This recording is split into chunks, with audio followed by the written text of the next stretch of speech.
G'day, everybody. Well, here we are. This is the next installment of our crazy audiophile show. Louie, how are you, brother? Man, I am doing. It's Saturday for me, Yeah. mate, and it's late. Mate, It's Sunday morning for you, so it's the last welcome. day of your weekend. But I That's still right. have another full day to look forward to tomorrow, mate. Yeah, I'm already there, brother. I'm into the future. So You are into the future. You know, when Y2K was a big deal and everybody's like, oh my God, is the world going to end? Are planes going to drop from the sky? I got to be honest with you. The very first thing I did is I looked at Australia and said, did hell on earth hit Australia? Because I need to know now, because I got a couple hours to figure crap out if all hell on earth hit Australia first. And guess what? Nothing happened. Your plane stayed in the air. Everybody was okay. Bank transactions still went through. I'm like, we're going to be fine. We're all still here. We are all still here. And we were the first to still be here. So don't worry about that. Exactly. Oh, man. I'm so glad to have everyone here for the Audiophile Show, Shane. Look at this. We got early risers, man. Look at this. John. Hello, John. We got even Mitch John's in here. the corner. Mitch, he was a guest on our show before. Robert saying hello. We got Rob. Tina. I don't know who this person is. Oh, who the heck is that? That maybe somebody I know quite well, but I'm not sure. Mr. Charles. Charles, thank you so much for being here. Charles is here. When are we going to Denver, Colorado, Shane? We need to do a live in Denver, Colorado. I wonder if we know anybody out there that can. Well, we might. I wonder if he's got a spare room we can crash in or something while we have a look around the mountain state. Listen, man, Shane, I know that you've never been to Denver, Colorado, but I'll tell you, it's a lot of fun. They have a great downtown community. I got to make sure I look up because I'm looking at the chat, text, everything. I'm Mr. Producer of the show, guys, so I'm sorry if I'm not always looking in the camera. But listen, we got Mr. John. See, if I'm not looking at the camera, then I could say, hey, John, good morning to you guys as well. Appreciate you, John, dialing in. But Denver is a great place, man, and they have some good record and analog stuff out in Denver. I think you'd really enjoy it, Shane. You need to make a trip. I'm very keen, and I'm sure at some point in the not too distant future, I will be on your shores over there in the United States of America. Oh man, I can't believe they're going to let you in. Well, they may not. I mean, that's why I say hopefully. Hopefully I'll be there, but I can't guarantee anything. You know, Mr. Trump might say no, back to Australia. I can't quote Charles here, but I'll just leave that in the chat for a moment. So guys, appreciate y'all jumping in early. We're gonna start addressing questions as the channel, the viewers build. But today we are going to be answering your questions. We actually have a bunch of questions already been submitted to us ahead of time via Shane and I's comments and chats when we announced this show. So we are going to be starting probably out with those as the questions in the audience build. But if you have questions, hold on, let me get the right. Here we go. This is live, guys. Let me get the live. Look at this. Ask questions in the chat. Ask your questions in the chat so we can address them in real time. This is Ask the Audiophile, and hopefully we can answer your questions. I'm not saying they're going to be the answers you want, but we are going to at least try to answer the question that you provide. And if you stay tuned to the end of this show, we have a very special announcement because we have an amazing guest. It's going to be on the next Audiophile show that we're going to share near the end of today's program. So kind of encourage you to stay tuned so you get a sneak peek, but this is a big deal. At least I think it's a big deal. What do you think, Shane? I think it is, man. I really do.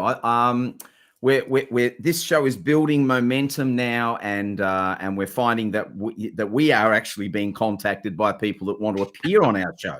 So they must be drunk on a weekend. I don't know. I don't know. They must be drunk. I don't know what the heck's going on, but you know, we must be doing something right, you know, because people are tuning in, and look at that. It's even 1 a.m. where John is, and he's still listening with us. My goal, John, is keep you entertained for the next 60 minutes while this show is live. That is this is my whole point of this show, is to keep you entertained, John. I hope you text us at the end and say, I'm still awake, because then we know we succeed. That's my whole goal. Yeah, well, we hope to keep everybody entertained, and we want to talk about things that well, you know, that you guys are asking us, in fact.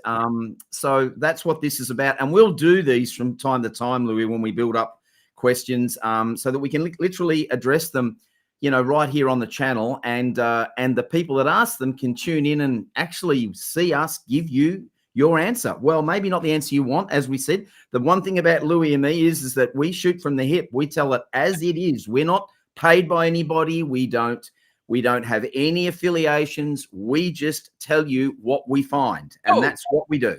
You know, it's funny you mention it, Shane, because I literally was in a. Oh, all right. Do we want to start here? Because we were talking about like, hey, let's talk about. I don't know where we're starting, but let's start here. Yeah, let's dive in here for a moment. So I'm on a very popular Discord channel that has a lot of people, and I've been watching this general chat. They have all these different rooms. I don't know if you're familiar with Discord, but they have all these different rooms in there, different channels as they call them, and they have different topics, right? And this one is specific around audio and specific around vinyl. And so they're talking about, like, you can go latest pressings, you can go talk about, you know, the Rhino hi-fis, you could talk about mo-fi, you could talk about hip-hop, rap, I mean, jazz, whatever, right? And it's a very busy channel. But in a general chat, they were talking about YouTubers and audiophiles. First off, I learned the general community hates us. By the way, they hate audiophiles and hate YouTubers. Oh no, they hate us. I'm mortally wounded to hear that. I'm watching. I'm like, y'all are talking about me, aren't you? You know, that's like I guilty conscience, mate. What's going on there? I took shit personal.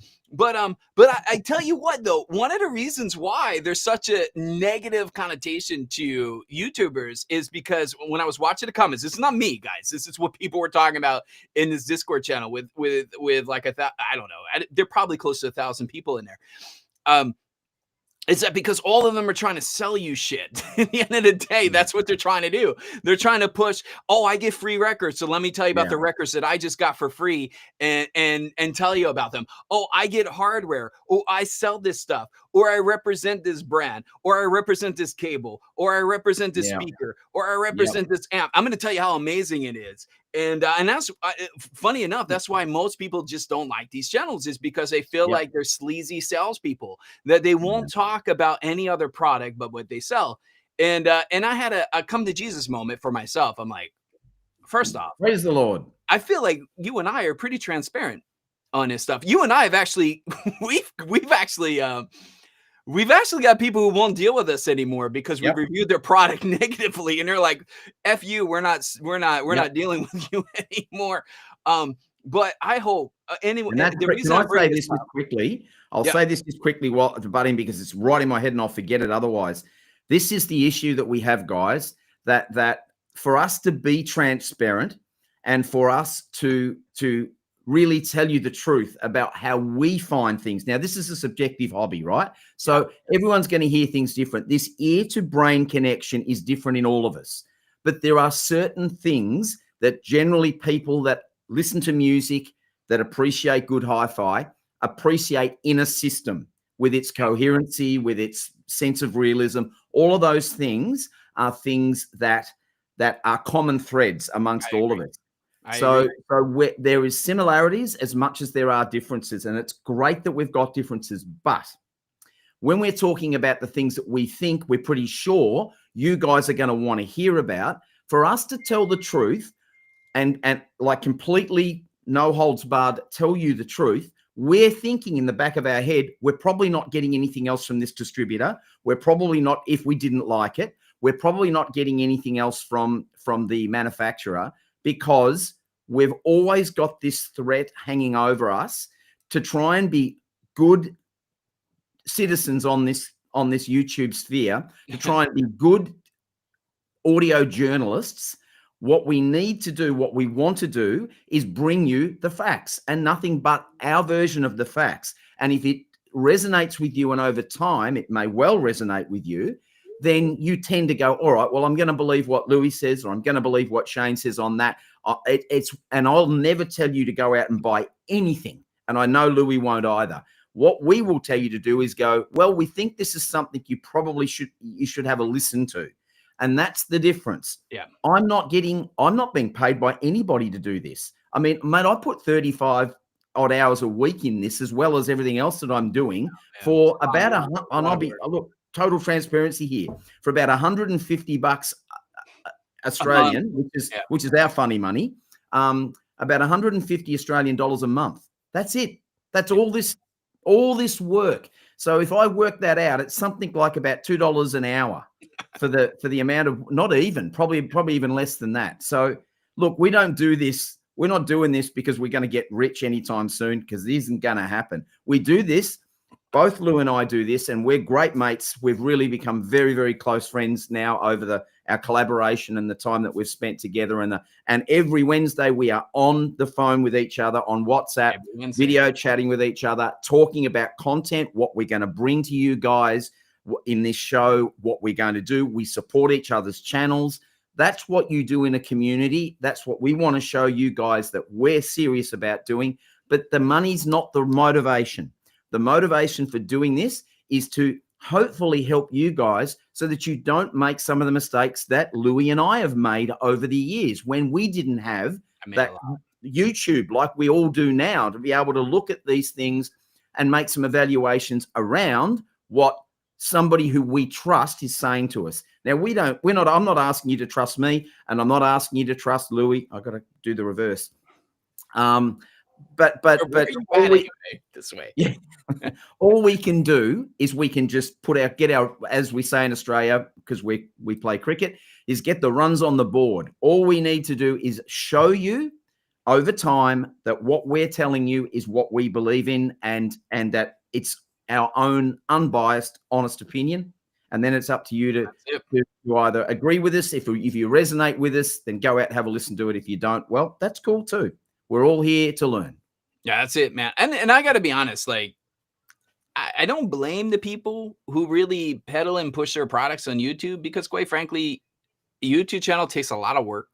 It's a lot of hours, Shane. I don't know how much time you spend. I know I spend a lot of time on building a YouTube channel, and it doesn't pay anything. So the only way that people who really want to focus on building some sort of income from YouTube, the only way you could do it is by peddling products, by selling things, by looking for sponsorships, by getting people to talk about. So I get it. I understand. I just wish it comes with more transparency. I wish that's my thing. Just because you don't represent said brand doesn't mean that the alternative is junk.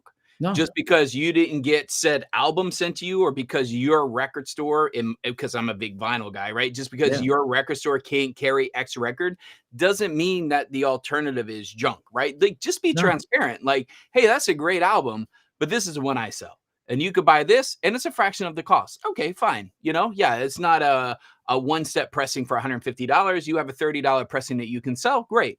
Just be honest about it. If it's this cable is what you can sell, you sell this whatever cable, but you hate AudioQuest because you don't have a contract with them, then don't say AudioQuest is junk. Just say I don't represent them. I sell this other brand. Like, just be transparent, in what you do. Not everything is crap, I guess is where I'm getting at. No. In fact, you know what? Most things aren't crap. Most things in this industry these days, with the quality that we're producing, even with the cheaper end of the industry, is not rubbish. That's right. I mean, if I look at where we've come in a manufacturing sense, and in the quality of the products over, let's say the last 10, 15 years, the bar continues to be lifted. Every year I see better things coming out for either equal money or cheaper. And that is fantastic for all of us. It really is. And this is what I'm talking about. It really comes down to, if you, like you said, be transparent. Trust that people aren't going to just unsubscribe because you say, I've got to deal with these people if that ever happens for us. So I like this cable. The reason I'm selling this cable, if it's a cable, is because I trust it. I trust in the way it was built. I believe in it. I think it sounds great in my system.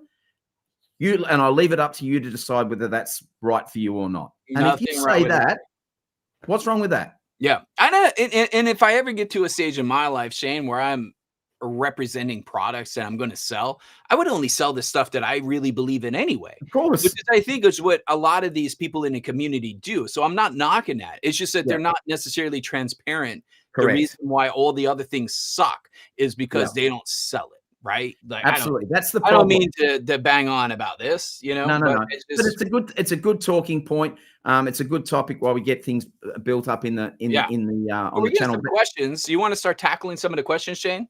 Let's go, brother. Let's get into it. We got one right from John asking about room treatment and how to deal with reflections. And I feel like they're calling you out with the big window. I might, I don't know, but you do have a big window behind you, Shane. So maybe you want to start that one off. Okay, so there's a couple of things to talk about here in relation to room acoustics. Sometimes having a window behind you when you have a fairly well damped room gives you that little bit, especially if it's close to where my seated position is, as it is with in my system.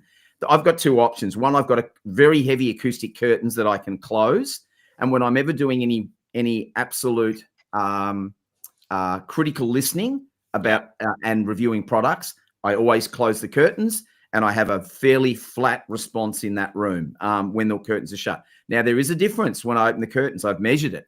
There is definitely a difference. But you know what?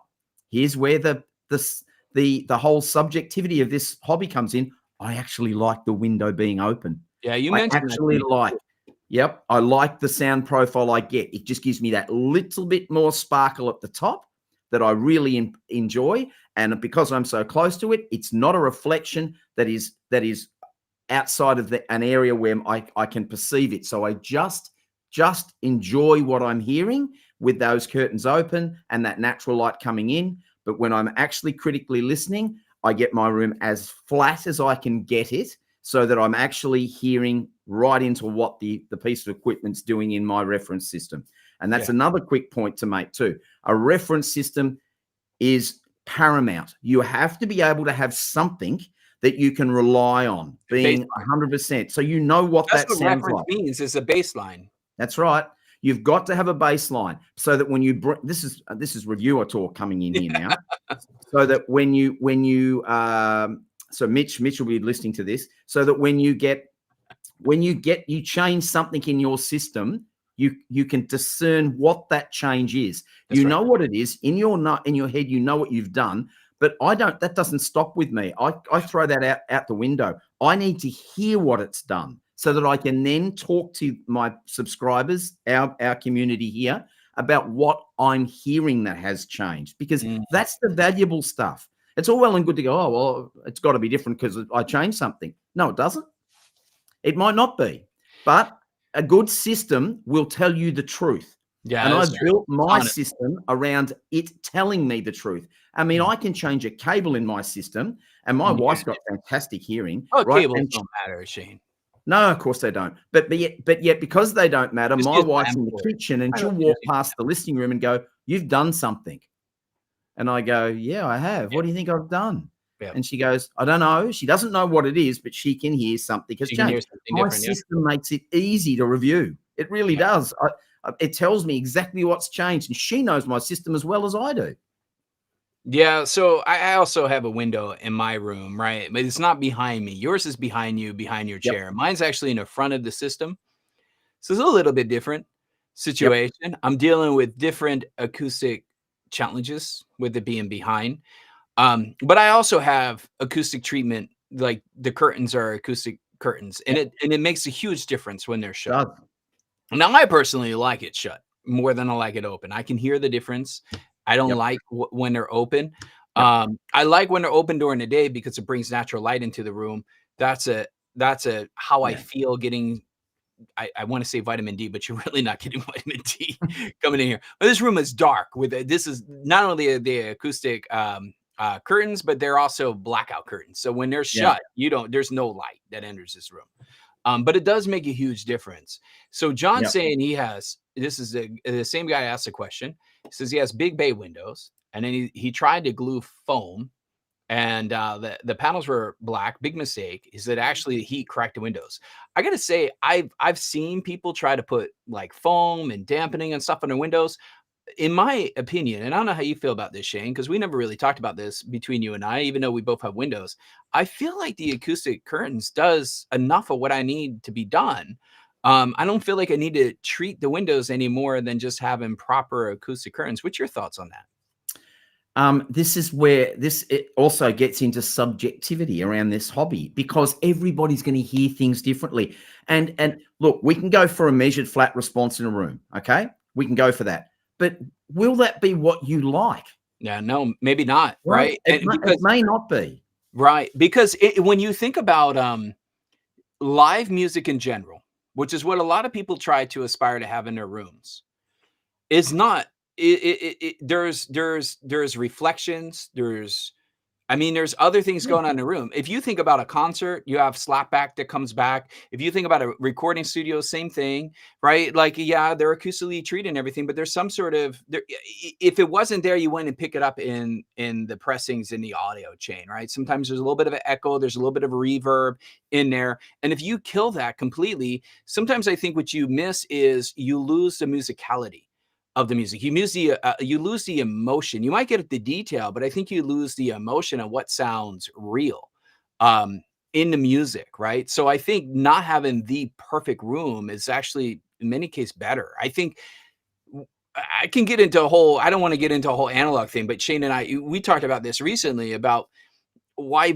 maybe vinyl people say sounds better than digital, even though there's all these high-end digital stuff, right? It's all the flaws.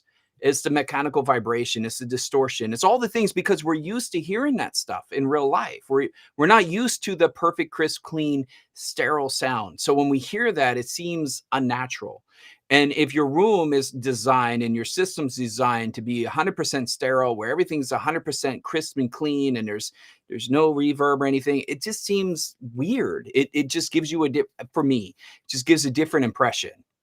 Yeah, well, we can control things exceptionally well. In fact, in a tracking room, in a recording studio, we can literally, Yes. we can actually dial out a good studio will just literally be able to dial out everything that is uncontrollable. But in saying that as well, what we also do when we're recording stuff is we put effects mics right up in the corner of the tracking room, so that we pick that first and second order harmonic up, right, which is that sense of realism in the instrument. Because there is the attack, which is the hitting of the note. There is the sustain, which is what's happening when the note is played on an instrument.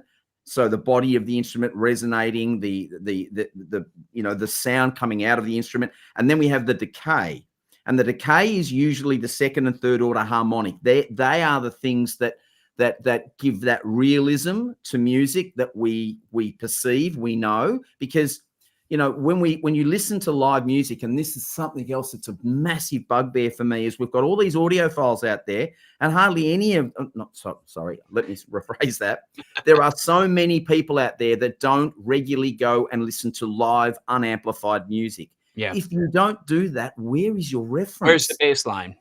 That's the reference. Your reference is listening to an instrument being played without any amplification being added in any way. Yeah. Because we do that at the end when we reproduce it, right? So what we want to be able to do to get that reference that we talked about is we want to be able to say, right, I know what a 9-foot grand Steinway sounds like, and I can pick one of those a mile away because I know exactly what they sound like when I hear one. And I know what that live sound is, and then I'm looking at what the engineer's done to capture that sound to see how good they've actually done at trying to be able to make a reproduction of that instrument faithful to how it sounds when you listen to it live. That is your reference, ladies and gentlemen. That is a mic drop moment, walk away. That's what we're looking for.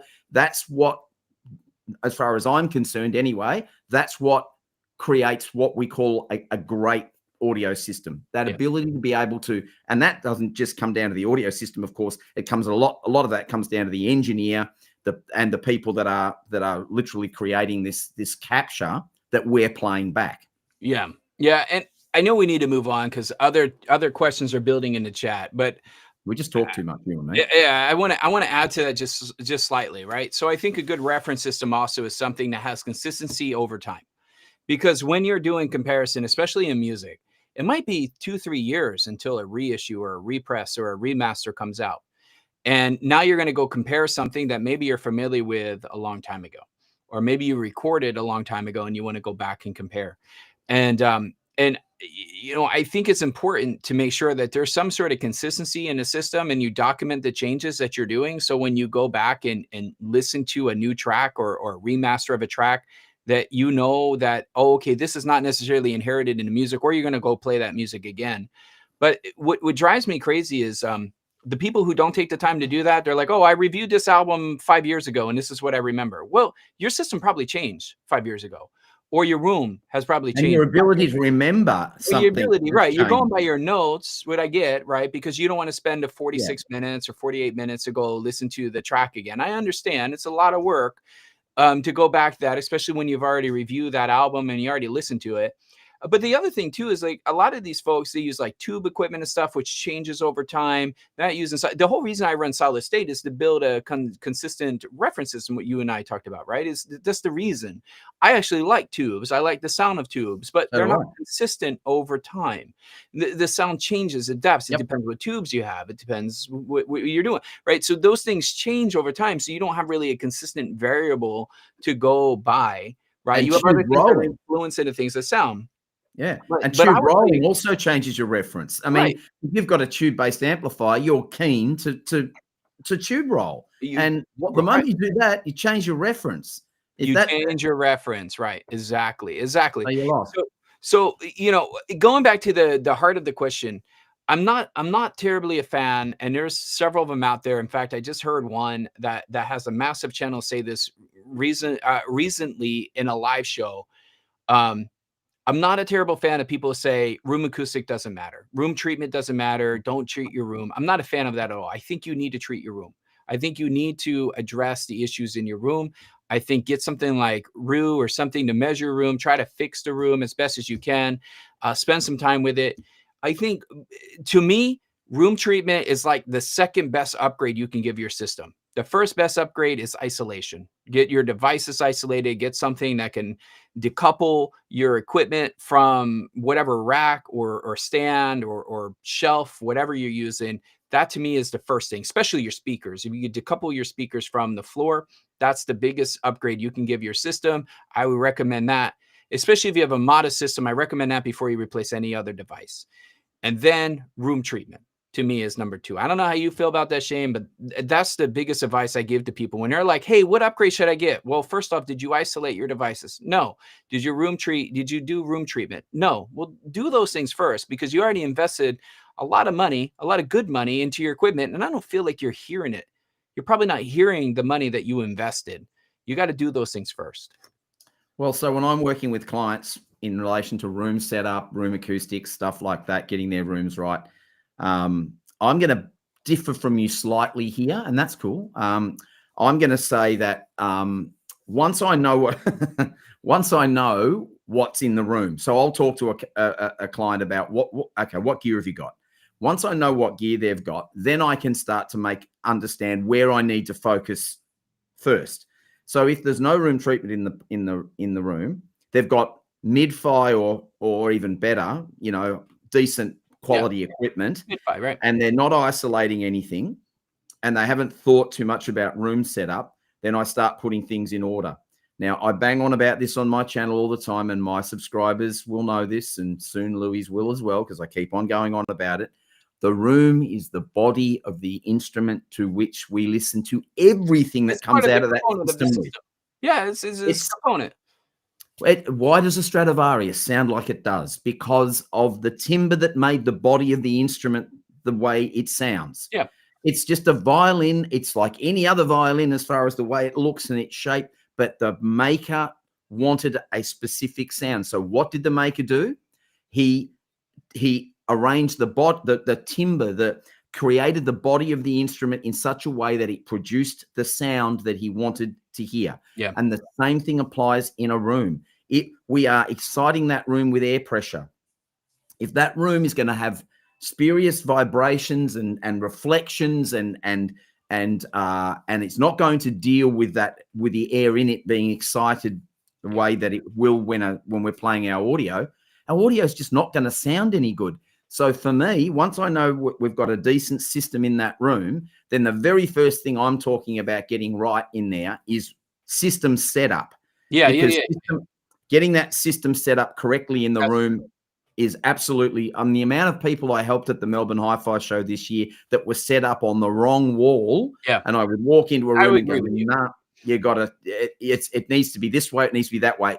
I need 2 minutes in a room listening to a system and I can pretty much work it out straight away what's wrong, if there's something wrong, and then I've got a pretty good idea about how to fix it. And I haven't got superpowers. It's just I've done it so many times. You get to know where things sound the best in a room, a certain size room. So that's it. Room setup first, room treatment second for me. So that's dealing with the bass in the room specifically, and then dealing with reflections in the room and also putting diffusion in the room, because what diffusion will do is it just folds the walls back. The walls just disappear. I haven't got a big room, ladies and gentlemen. I promise you, my room is quite small by probably audiophile standards, and I've got a lot of equipment in that room. But every single person that walks in that room so far has turned around and said to me, the walls, the boundaries, and Charles can probably even chime in on this because he was very recently in my room, and the walls disappear. The size of the room is defied by what you're hearing in that room, and that's not by accident. That happens by treating bass, treating first points of reflection, diffusion in the room in front of the rear wall, behind the speakers, getting that ability to scatter the sound pressure that's moving around in that room and delay it from getting to your ears, so you hear the fundamental, you hear what the speakers are telling you first. Everything else after a certain amount of certain amount of time, our brain chucks out. Yeah. It just goes, no, it's a reflection, it's an echo, it's something. I don't need to listen to that. I'm concentrating on the actual music. So there's my order. That's how I would generally treat a room and the system. Bay windows, getting back to the question, bay windows can be a little bit difficult because they sort of go bang and then like that. So what happens in a bay window is you get all this propagation that happens on very hard surfaces. So what that will give you in a room is a bright, harsh, over analytical sound. I will answer that by simply saying this, mate. You nailed it on the head, and I do the same thing. Good, thick, double block out. Even if you don't get acoustic curtains, if you get good, thick blackout curtains, they generally work quite well to stop that impregnation of that sound through the curtain and into the glass and back out. Yeah. And you've got a gap of air in there between the glass and the curtain. And obviously that will slow that signal from coming back at you, and then your brain chucks it out. Yep. I agree. I think the acoustic curtains might be just a fix, the remedy for John. I agree. Shane, we have other questions building, but it sounds like you and I flippy flop step 2. So yes, I think we both would agree that setup is key. I think when we flip flop is I like to make sure all the devices are isolated before we start dealing with room treatment. It sounds like you like room treatment before isolation, but I think we're all on the same thing. Yeah, they're very similar. They're very similar, but I think sometimes I think room treatment is a little bit beyond most people's capabilities to truly understand how to do that and how to measure that and fix it the right way. So I can tell you very quickly. Really quickly, bass propagates in corners. No. Okay, everybody? Bass propagates in corners, and on 3-axis corners, so roof, floor, and where the walls join is where bass propagates. It's where it amplifies and balloons and gets carried away. That's the biggest thing you can fix. Put bass trapping in the corners of your room. First thing you do, trap the corners of your room, get something in there that will, a diaphragmatic bass trap with a heavy membrane behind a absorber in a typical bass trap works very, very well at slowing down that and absorbing and turning that energy into heat, as opposed to propagating it and all coming back out. And the first thing you'll notice when you get that right is you'll start hearing more things that were always there in the soundstage. A veil, and I know it's an overused term, but it's very true here. A veil is lifted, and you hear more of the detail. You get more articulation across the sound stage when that bloom, that bass is not masking all the micro detail. So first thing I would do is treat the corners of the room with bass traps. The next thing you do, and then I'll stop talking about this, is you get a mirror. Get your wife, get a friend, whatever the case may be. Sit yourself down in the listening position once you think you've got the speakers in the right position and you're happy with how they are, and get that person to run that mirror across the wall along the edges of your room and while you're standing there, you'll do one side at a time. And when you see the tweeter or the mid-range speaker of your speaker through that mirror, put a piece of masking tape on the wall or wherever you are. Do the same on the other side. That is your first point of reflection. It's the simplest way to do it.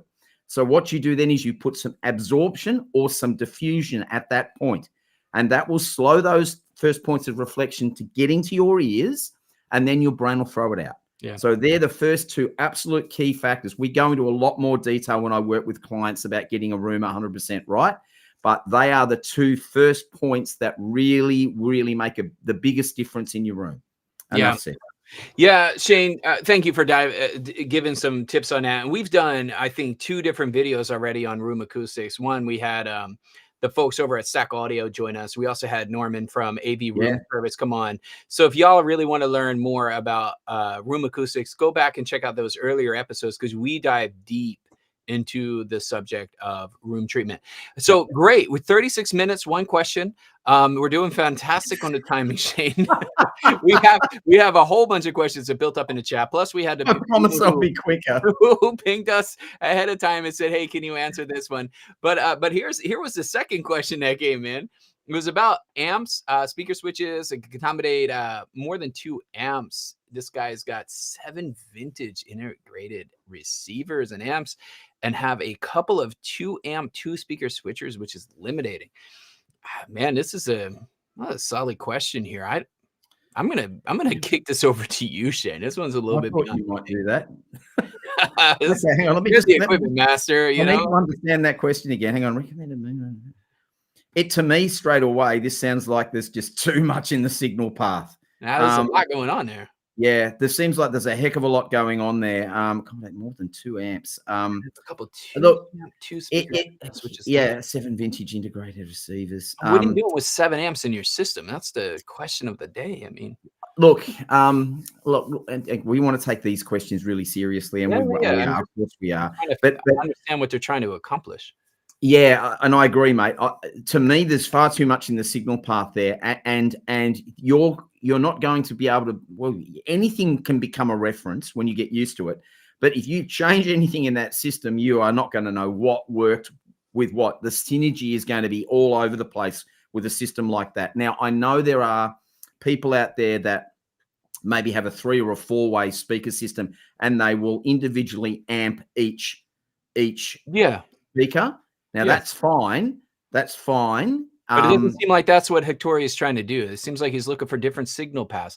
Hectori, maybe you can give us a little bit more detail on what you're trying to accomplish, mate, and then we can maybe answer that, because I'm really confused too on what you're trying to accomplish. Are you really trying? I'm getting. Yeah, I'm just trying to get 7 different signals from your rig. Yeah, a lot of stuff in the signal path that I think is just a big hot mess. Yeah, hopefully Hectori will go ahead and dive on it. We got this one from a different John. This is John Rosh. He's asking about AI. Do we think AI has basically a future in high-end audio equipment? As somebody who lives in the bleeding edge of technology, I've been in tech for over 25 years.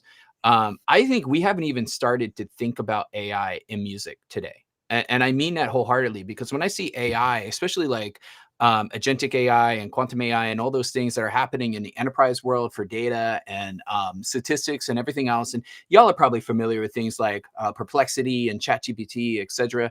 And now we're starting to get AI engines, and like Spotify and other people are starting to come out with their own AI-based engines. But I think there's a way that AI can also help actually increase the sound of the music that we're getting. So we're doing AI in a sense of like, okay, let me say this. I'm going to get some haters on this, especially for me being Mr. Analog guy. But we're using AI, I think, in the wrong ways. We're using AI to build playlists. But AI can also repair and fix things. And I think that if we can use AI to clean up old pressings, music from the 40s, 50s, 60s, and bring them into what would sound like a modern recording, I think that would be a wonderful use of AI, especially because those recordings were never good to begin with. They were never great, right? Everybody's raving right now about James Brown's Sex Machine that MoFi did.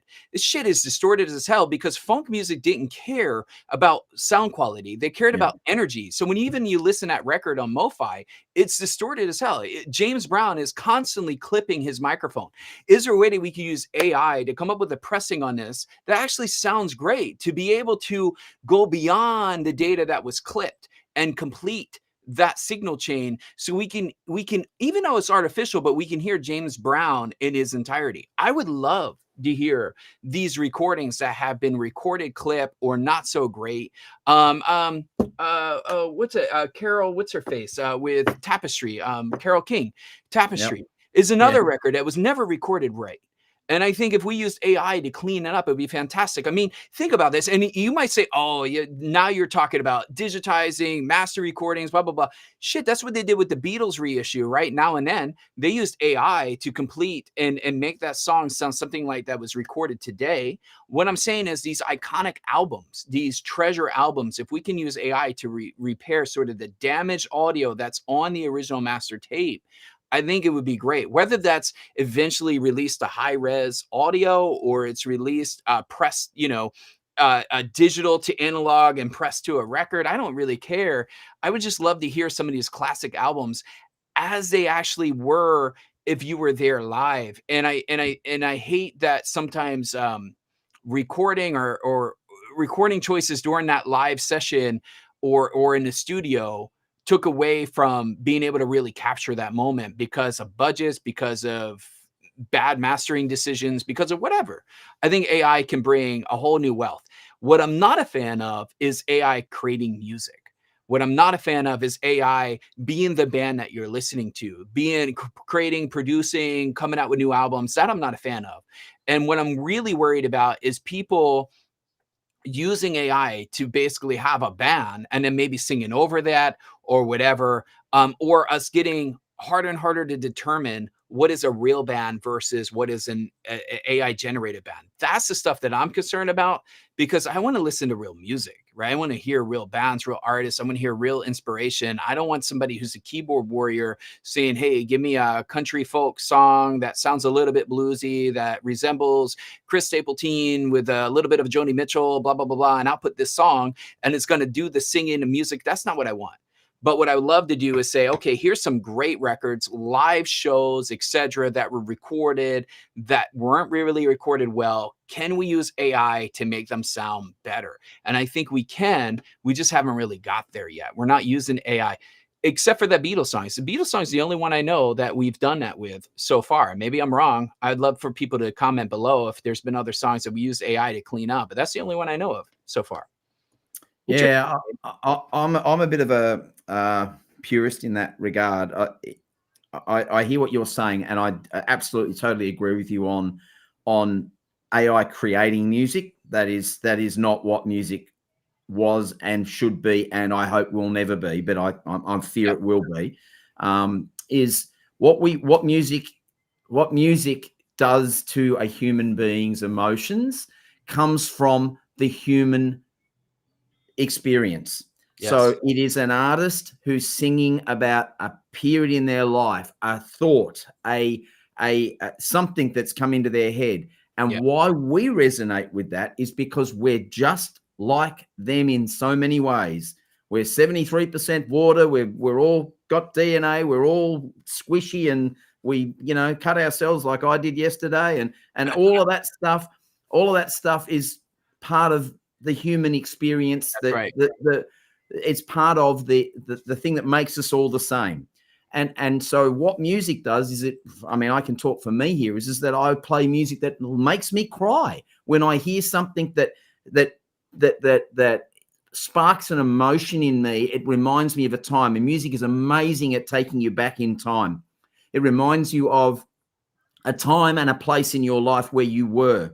And it brings all that back to you. It's almost like time travel for me. And And if some computer, if something is creating something, there's no human element there. There's no emotion to that music as far as I'm concerned, because already in my head, I know this is not a human being that made there's this. no person, there's no emotion. What are you going to connect with, right? Some Yep. computer that generate. Yeah, I'm with you, man. Like that Johnny Cash thing that was, you know, with the AI voice thing. That was, you know, those tracks that were done. I can't remember the name. It was Ghost something or other, I think it was called. And like I listened to that, and sure, it sounds amazing, right? On my system, it sounds like wow, but I'm disengaged immediately because that's not him. I know that's not him. So you know, it just loses its credibility for me. I agree. And the other thing about restoring stuff is it's that's a slippery slope. And while I take your point, mate, I really do. I don't think AI is at a point yet where it can do that seamlessly enough that when I start noticing something not right, then it gets back to credibility again. Say I've heard that poor recording, right? That's a moment locked in time. For all kinds of reasons. Yes, some of them are bad mastering decisions. Yes. Some of them are like the James Brown thing is just the way he was all about the energy in the performance. Clipping mics. The instruments and him were clipping mics because they didn't care. They wanted the energy, not necessarily an audiophile pressing. Absolutely. And in that instance, that's the authenticity in that recording. And that to me is, I think, will always be, and I say this, you know, being careful, will always be the most important thing to me. Now, would I like to hear it cleaned up so that it isn't doing that? Well, there is a part of me, I'm a sound engineer. There's a part of me that absolutely would love to be able to fix that, right? But I wouldn't want to lose what it was either, because I'm not saying throw out the original thing. I'm not saying throw out the originals, but Shane, if you haven't listened to Sex Machine in a while from James Brown, it's a hard listen because it is constantly clipping. And if you have a very sensitive system like you and I both do, it actually becomes very fatiguing listen to that record because it clips all the time. It is not an enjoyable listening, but the music is great. His performance is wonderful. My God, the energy that James Brown brings to that album or to that recording is phenomenal. His backup band is phenomenal. The musicians are phenomenal, but they're clipping like crazy, and it just makes it a very difficult listen. I would love to listen to that recording in a way that I can sit through both sides of a record. And I feel like I can't do that really on today. But we have a lot of questions, Shane. But I do agree with you. I never want to destroy the artist's original intent. And sometimes, especially in like punk and certain things, they want the clipping. That's part of the experience. Part of the thing. And I would never want to take away from that. I'm just saying there's times where I wish we can clean things up. The Carole King Tapestry album, I would love to hear in high fidelity. I think that's a beautifully put together album that just unfortunately was recorded in poor conditions. And you really don't have, there's not one great copy of that record. But I would love for something like AI to clean that up in a way that we could hear it. I'll still keep my OG. I would never get rid of my OG. I would just love to be able to hear that record a little bit better. That's just me. That's personal preference. No, I'm with you. I'm with you. Nick is asking about upgrades on Spotify and alternative streamers in general. I got to be honest with you. I use Spotify for like BS. I'm not really up to date on what update Spotify is doing. I do know that they've been talking about coming out with more of a high-res service. I haven't seen it happen yet, but they've been talking about that for years to kind of compete with Apple primarily with their lossless plan. As somebody who, you know, has I hesitate saying this, Shane, because I know that you trump me on this, but I would love to say that has a high-end DAC and a nice digital system. I think Qobuz and Tidal are pretty much the way that I stream because of the different, you know, PCM and DSD options. I don't think they have DSD, but the different quality streaming options that you can get from those things, you know, using Roon. Is where I'm at, and Spotify just quite frankly doesn't work with Room. But that's why I listen to pretty much all day. I don't know if you have an opinion on this, Shane, but I'm not terribly a Spotify fan. I don't really know what's going on. I have Spotify and I use it to find music essentially. What I love about Yeah, what I love about Spotify is its algorithm. It actually has a fantastic way of understanding what you like very quickly, and it can suggest that stuff to you. The other thing I like about Spotify is its vast library of music. Just about everything's on Spotify. That cannot be said for Tidal and Qobuz. As much as their libraries are expanding, of course, but they're all the time. But I have Qobuz, and that's what I use when I'm actually really listening in digital. But I do find a place for Spotify in my life. I have it on my phone. Sometimes I'm sitting here working, doing other things outside of my YouTube channel. I'm also in the middle of a psychology degree at the moment, but while I'm working, I'll be, for instance, having that on in the background, and it's Spotify that I just let it run, and I go, oh, background music, and I'll go, oh, I like that, and bang, I'll go on to another great bit of technology is Shazam. I use Shazam a lot, and then I'll go, oh, right, and I'll Shazam that, and then it stacks up in a library, and then I go back into my room at some point and go, right, what have I like at the Hi-Fi Show? I was walking in Shazamming so many songs at the Hi-Fi Show. They went, oh, I don't mind. I want to have a listen to that in my system. That's smart, actually. Because I just asked, I'm like, what song is this? I should probably just Shazam it. Yeah, I just shut up and go bang and let my phone, and then it just tells me exactly what it is, and it logs it in a library. I come home and I go, right, now it sounded like that here, and I'll make a bit of a note of what I heard, and then I'll listen to it at home in my system and go, yeah, okay, right, well, chalk one up for me, or whatever the case may be, and I do that a bit, playing a bit of games in my own head about that kind of thing. But so Spotify is definitely a tool I use. There is a lot of talk that imminently now the upgrade is coming for Spotify so that it is lossless. I read a little bit about that only recently, that and it's being pushed out to subscribers of Spotify that it's coming. So I mean, I know they've been talking about this for a while, but I think that I think we're going to start to see something pretty soon. But you'll need wide adoption for it, right? So there's there's streamers that support Spotify. Yep. I primarily use Rune for my streaming, and this is just a personal preference, right? I just like Rune because it puts everything together, plus my own personal library, and it's easy to navigate, and any device. It's a consistent experience. I think the challenge that Spotify is going to have is getting that adoption into hi-fi systems, right? Because the moment you're Bluetoothing, you're already at a loss, right? It doesn't matter. You're already losing because of the Bluetooth signal quality. And it doesn't matter what version of Bluetooth you're running. You're still having some sort of degradation. It's got to get integrated. See, the thing is, it's like even Apple lossless is not, unless I'm mistaken here, but it's not in Rune. I don't remember ever that being an option. It's like a couple European things that I don't have the ability to have an account for, and then it's Qobuz and Tidal, right? So that's why I use Qobuz and Tidal. But you're right. When I travel and whatever, or even in my car, like Spotify, like that's what I use, because it's easy to stream, and they're lightweight and they're not high res. So the streaming goes by smoothly, and I can stream it with low cell signal. But I don't know.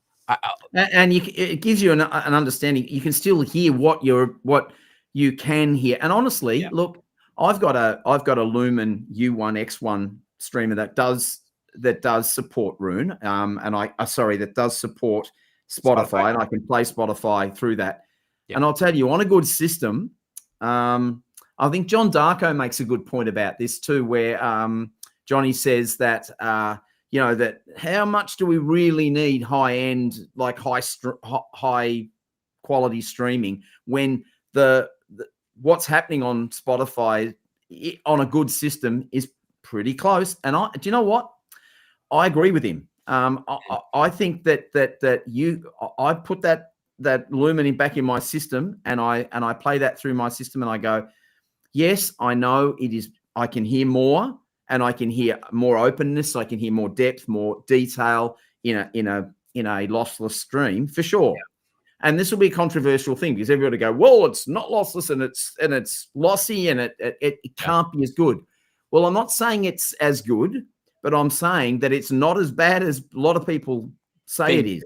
Yeah. It is really pretty close. Yeah. But most people aren't listening to, I mean, maybe people are watching this stream are listening to really high-end DACs, but most people are, when they're on Spotify, they're on wireless earbuds. That's right. And I don't think the high quality, high res is going to make a Doesn't difference. matter. High quality. You need something like these, right? Like this is the Focal Bathies, right? Yep. This has the onboard DAC that you can plug in, that all of a sudden you get the high quality. Because otherwise, Yeah. if you're using a Bluetooth, you ain't gonna hear it, right? It's not gonna make a difference. So anyway, but a lot of people just want to listen to music. You know, they don't want to. They don't want to do what we're doing. So and be right into the. Who are those people? Why are they here? They should be slapped about the face vigorously. No, yeah. I mean, look, at the end of the day, that's all good. But what I understand is that there's a place for all of it. Right. Well, we're way back on the questions right now, Shane. So we got to start doing some rapid fire stuff here. Charles got a Wilson question for you. I don't have Wilson, so I need to defer this one to you. Okay. So Wilsons have issues with many tube amplifiers. Any experience on your side? I don't know if you've done a lot. Yep. The reason with Wilsons, they can at times produce a fairly difficult load for a tube amplifier to be able to deal with. My Alexias at 96 hertz dip down to about 1.6 ohms. And what happens in music is that when something is measured and it says on the back of the label on the speaker, it's 4 ohms or it's 8 ohms. It's not. Here's the news flash, folks. It isn't anything like that. That is the average across the audible frequency spectrum that we listen through. But depending on what frequencies are being produced, the load is always changing. It's always going up and down and all around the place. So what we do is we look at what Wilson give you the specs on what the worst it gets down to is. And then, and it's generally set up as a 4 ohm speaker. So tube amplifiers, and what this comes down to is the more difficult the load for that the amplifier sees, the more current the amplifier has to be able to produce. Right. And that happens through capacitance and that. So all these capacitors that we have in our amplifiers are like a petrol tank. To make this a bit simpler to understand. So, in an amplifier like my Vitus's, that's got a very big long range fuel tank in it. So there's a lot of stored energy in the capacitors in those monoblock amplifiers to be able to deal with difficult loads. So bass takes energy, and then when we get down to lower frequencies, sometimes we see quite a difficult load in where what's happening in what the speaker is showing the amplifier. So with that, this is really basic. I'm oversimplifying this, but it makes sense that if you've got a tube amplifier, generally they do not have a lot of ability to store energy to have that instant power when it's needed. And when a speaker dips down to 1.6 ohms, then what generally happens is, because the amplifier can't produce the current that is needed at that, the volume drops because the amplifier just cannot produce a consistent level across what you're listening to. So Charles makes a point that, and that's not just Wilson's. There are a lot of speakers out there. The majority of speakers out there, in fact, produce decent hi-fi type big loudspeakers, get down to difficult loads to drive for an amplifier. So solid state amplifiers often have the edge there. We're talking about high efficiency speakers. Wilsons tend to be more on the high efficiency side. My speakers are 91 or 92 dB at 1 watt 1 meter. So that's fairly good. Mm-hmm. So but when we get into speakers that are highly efficient, like 98, 100, 102 dB, those speakers generally don't have issues with a dip in their ability to be able to, or they show the amplifier in where the ohmage is set, so, or where it's moving around. So therefore, a tube amplifier can drive that speaker at a constant level without you hearing the life being sucked out of the amplifier. So yes, it can be an issue, and it depends again on how loud you listen as well, and all these sorts of things. Obviously, the higher you push the volume up, the more you're asking the amplifier to do, and when the load drops down to 1.6 ohms or 2 ohms or something, a tube type amplifier just is going to run out of puff, and that's what you hear that by essentially a dip in sound pressure. So a dip in volume, and you go, oh, that dropped a bit, and then it comes back and it's moving around. You're not touching the volume. It almost seems like you're moving the volume around when you get into those difficult areas. So it is a valid point, Charles. That's why I've got Vitus monoblocks driving my Wilson Alexias, because I don't have that problem. And again, the moral of this story is system synergy. Once you get the right components driving the right components, you think about everything from source through to preamplification, through to amplification, and then out to the speakers. You need to think about the whole signal path. And if you get that side of it worked out, then you don't have these problems. Yeah, well said, Shane. System synergy is the tip of the day for sure. Hey, I'm going to fire through some of the comments here, Shane. I don't think we need to comment on all of these here, but let's just see what the people are up to. John, who asked about the bay window thing, said his windows are up front. I think that the curtains are going to do that fine. Charles recommended that even curtains on the ceiling can help. I think ceiling treatment is something that people sometimes overlook because it just looks ugly and nasty and people just don't do it. Mitch is verifying that, hey, closing closet doors, things like that help, which I agree. Let's see, what else we got here? People are saying that, here's John. I think this is the same John saying about live bands. I think this is when we're talking about live music.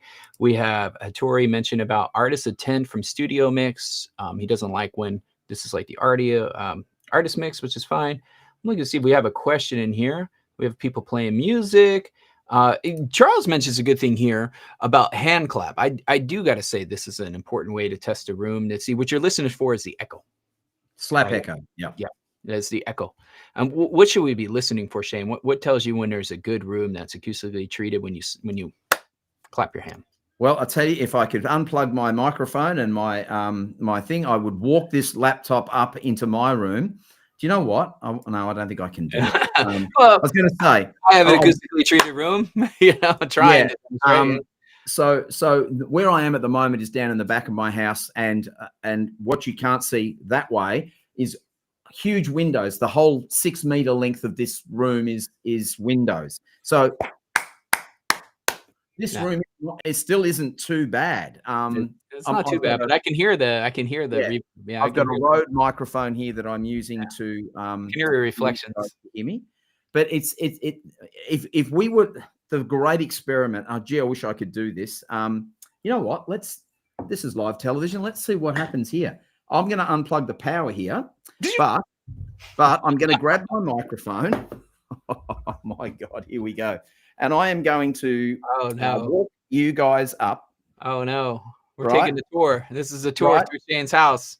Now we're in a bit of a dark area here. Wait on. It's going to be difficult, but with light and stuff. But so we are in my hallway, which is directly out the front of my listening room. I'm going to keep talking, and I'm going to walk into my treated listening room. Hopefully, you guys can hear what is a dramatic difference when you actually walk into this room if you're in the room. So I've got a decent microphone here.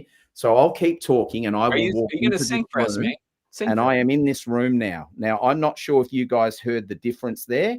This is, here we go. You can see my system here. Yeah. This is my room. And if I walk back out of this room and go back into the hallway, there is quite a distinctive difference in the sound versus going back into this room again, where all of a sudden I sound present and I'm in a correctly treated room. You're snapping the focus. Yeah. So that's the difference coming back out into the hallway again. And then you can distinctly, hopefully, hear that my voice changes. And then we'll head back down here where we were. And that is live television for you, ladies and gentlemen. Let's get make sure that. So you hear that with the clap too, right? So it's hard sometimes to hear when you're talking. because your ears and your mouth at the same time, because you can hear your inner voice, as I call it. But the clap allows you to hear that in real time. You can clap outside a room and inside a room, and you can hear what Shane just demonstrated for us on camera. So I think the thing to understand here is that the frequency that we clap at dissipates very quickly, and it'll go out and hit the walls or the boundaries of the room, the roof, the floor, all the 6 surfaces of the room. It'll come back to you. So a live room, you're going to hear that clap sound like a bit of a high pitched click back, back to you. It comes back at you. You really notice it. In a room like if I wasn't holding the microphone in one hand and the laptop in the other hand, you would, and I could clap in my room. And we can set that up someday, and I'll do that in the room to show you guys. But it is a very neutral sound. You hear the clap, but that's all you hear. It's not an anechoic chamber, but it is a nice. I've got a really good frequency response in that room. I love how this is the 3rd episode to tend to turn into room treatment for some reason. And we actually have The Freight, which is a Boston-based rock band that kind of has a classic 70s, 80s rock vibe, popping in and saying, stack audio for the win. Yes, stack audio really does make a difference. We have a great question here, Shane. If I want the best quality sound, but don't necessarily have the money for a reference system, is there a way to achieve that level of quality with a nice pair of headphones? Okay. That's tough, right? I had some issues with headphones, and please, all you headphone guys, don't kill me now. But I just have never been sold on the spatial awareness of what headphones can do. Yeah. I can hear a center image with good quality headphones. Don't get me wrong. And I mean, I lived in headphones when I was a sound engineer. So I've got some really good quality headphones.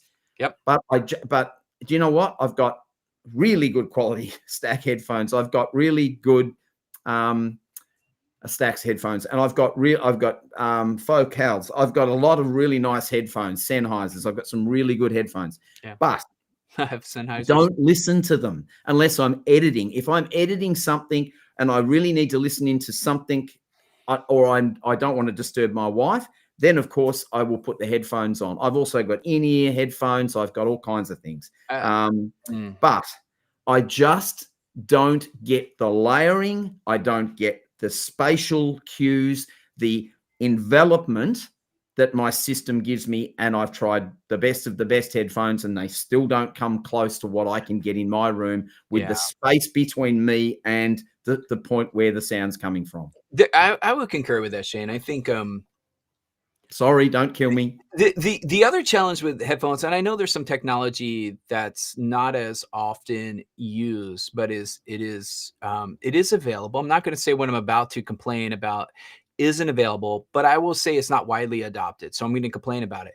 The challenge too is like with headphones, if you turn left or right, the sound stays with you, right? So you really don't have that realism of being in a live band, which is what we try to replicate in our listening rooms, is that ability of if you're at a concert and a band's playing dead in front of you and you turn your head, now it's hitting this ear, it's not necessarily hitting this ear, right? So you lose this what I call 3-dimension of sound when you go to headphones, because no matter where you are, the music is equal level in your ears all the time, no matter how you move your head. And for me personally, that creates like imaging issues for me, right? It's just, I don't know, like I look around and I'm like, I'm constantly hearing things in the same place no matter where I look. That, I don't know, it just messes with my brain. But I will bring this up. To get to a reference system, and it depends what you mean by reference system, right? So reference system is really just a standard you can go by so you can hear audible changes, right? So reference system, let's set the definition. Reference system doesn't mean you have $100,000+ system. A reference doesn't mean you've got a great system either. It could be a lot more modest about that. It's a reference to you. It's what you're used to. It's your reference of what music should sound like. So if you do make a change, or if you listen to, for me in the analog world, if you listen to different albums, you can hear the difference of the pressing, the mastering, etc. That's a reference system. It doesn't need to be a very expensive system. It can be a modest system. It could be a mid-fi system, right? That's your reference system. That's your reference. It's your reference to the music. So let's make sure we're clear on that, right? Just reference system doesn't mean high price tag. I know the hi-fi world loves to say, hey, we have a reference system or a reference amplifier or a reference speaker, and it costs a house to go buy.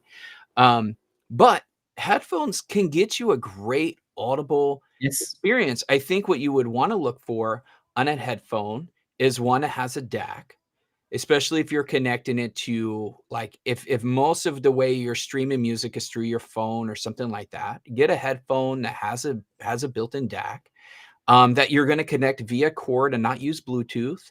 Yeah. I think those things are going to get you relatively close for a few $100 or $1,000 or whatever. It's going to be a lot different than having to buy an amp and speakers, etc. And I know some people, because of their space, or maybe they have studio, or they live in a city like New York City where you get like an 8 square meter room and you pay $3,000 a month for this closet. You're not going to be able to put a stereo system in there. Headphones are a wonderful alternative and a very good way to get into high audio. But get one that has a DAC, and then do yourself a favor and make sure that the music you're streaming is high res as well. Meaning that you're not doing that and then going to listen to like Spotify or something like that, because then you're not taking advantage of what you just invested your money in, right? Go get Qobuz or Tidal or something like that and make sure that that's what you're using as your source. And if you primarily use, so I use headphones pretty much when I travel. So downloading the songs in high res are really important, and make sure you choose the settings in your app to do that. Otherwise, you're just getting like an MP3 version, which means you're not taking advantage of that high fidelity headphone that you have. Any closing thoughts on that, Shane, as we move forward? Yeah, I think you're right, mate. I don't get me wrong. I'm not dismissing headphones, because I mean, look, you know, I use them a lot as well. But I use them for a specific reason. There are definitely situations where that is the only option that's available to people for the reasons you brilliantly articulated there, mate. Like, you're in an apartment. We're all living in closer spaces now with, you know, medium and high density living. It's the way of the future. Like, we can't all be in a house like, you know, like we're in, where you've got, you know, a space around you and you can go to another room and you're not going to disturb anybody, or you can treat a hi-fi room. I get it. Budgets, man. I mean, when I was in college, I couldn't afford to spend on a hi-fi system. Like, I had a nice like clip system that I bought from Circuit City back in the day, but it wasn't really hi-fi, you know? So I tried to buy a nice pair of headphones because I thought I was doing something with that. But I mean, sometimes it's just budgets and where people are in their life. Like, can't afford to have or you just don't have a space. And even though you might have a full-on house, you might not have a space to put a high-end system. Or if you got kids running around, you're like, I don't want to buy all this sensitive stuff because they're going to destroy it. Get that.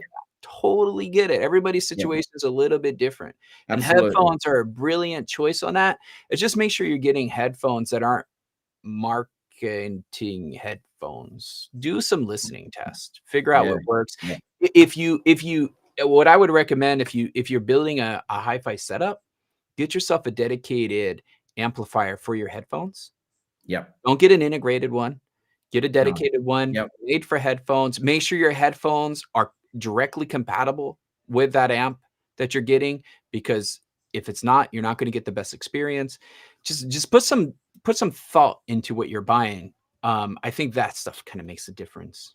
Yeah, and I think just quickly to finish up on, there's a couple of different ways you can use headphones. One, for convenience, right? You put them on, you're on the go. That's a whole different situation to what I think the question was about, which is dedicate yourself a little spot in your apartment, your bedroom, your lounge room, wherever. Buy yourself a proper headphone amplifier, possibly a DAC that can couple to that if you're serious about doing something at a more budget-friendly price, but where you can still get good sound. Get yourself a nice, comfortable chair, and then that's your space. And then you that is similar to what we are doing in a bigger space with a conventional hi-fi system as such.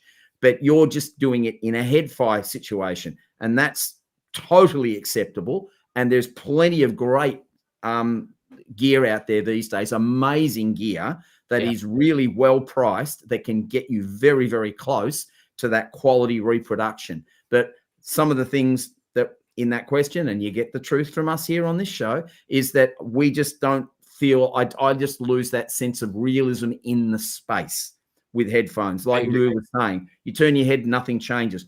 What you're hearing when you turn your head, by the way, just to get a bit more dug into that, is phase differences. Yeah. So, but when you move your head, there's a difference in that point where you listen to. There's always one great point that we set our rooms up to listen to in, right?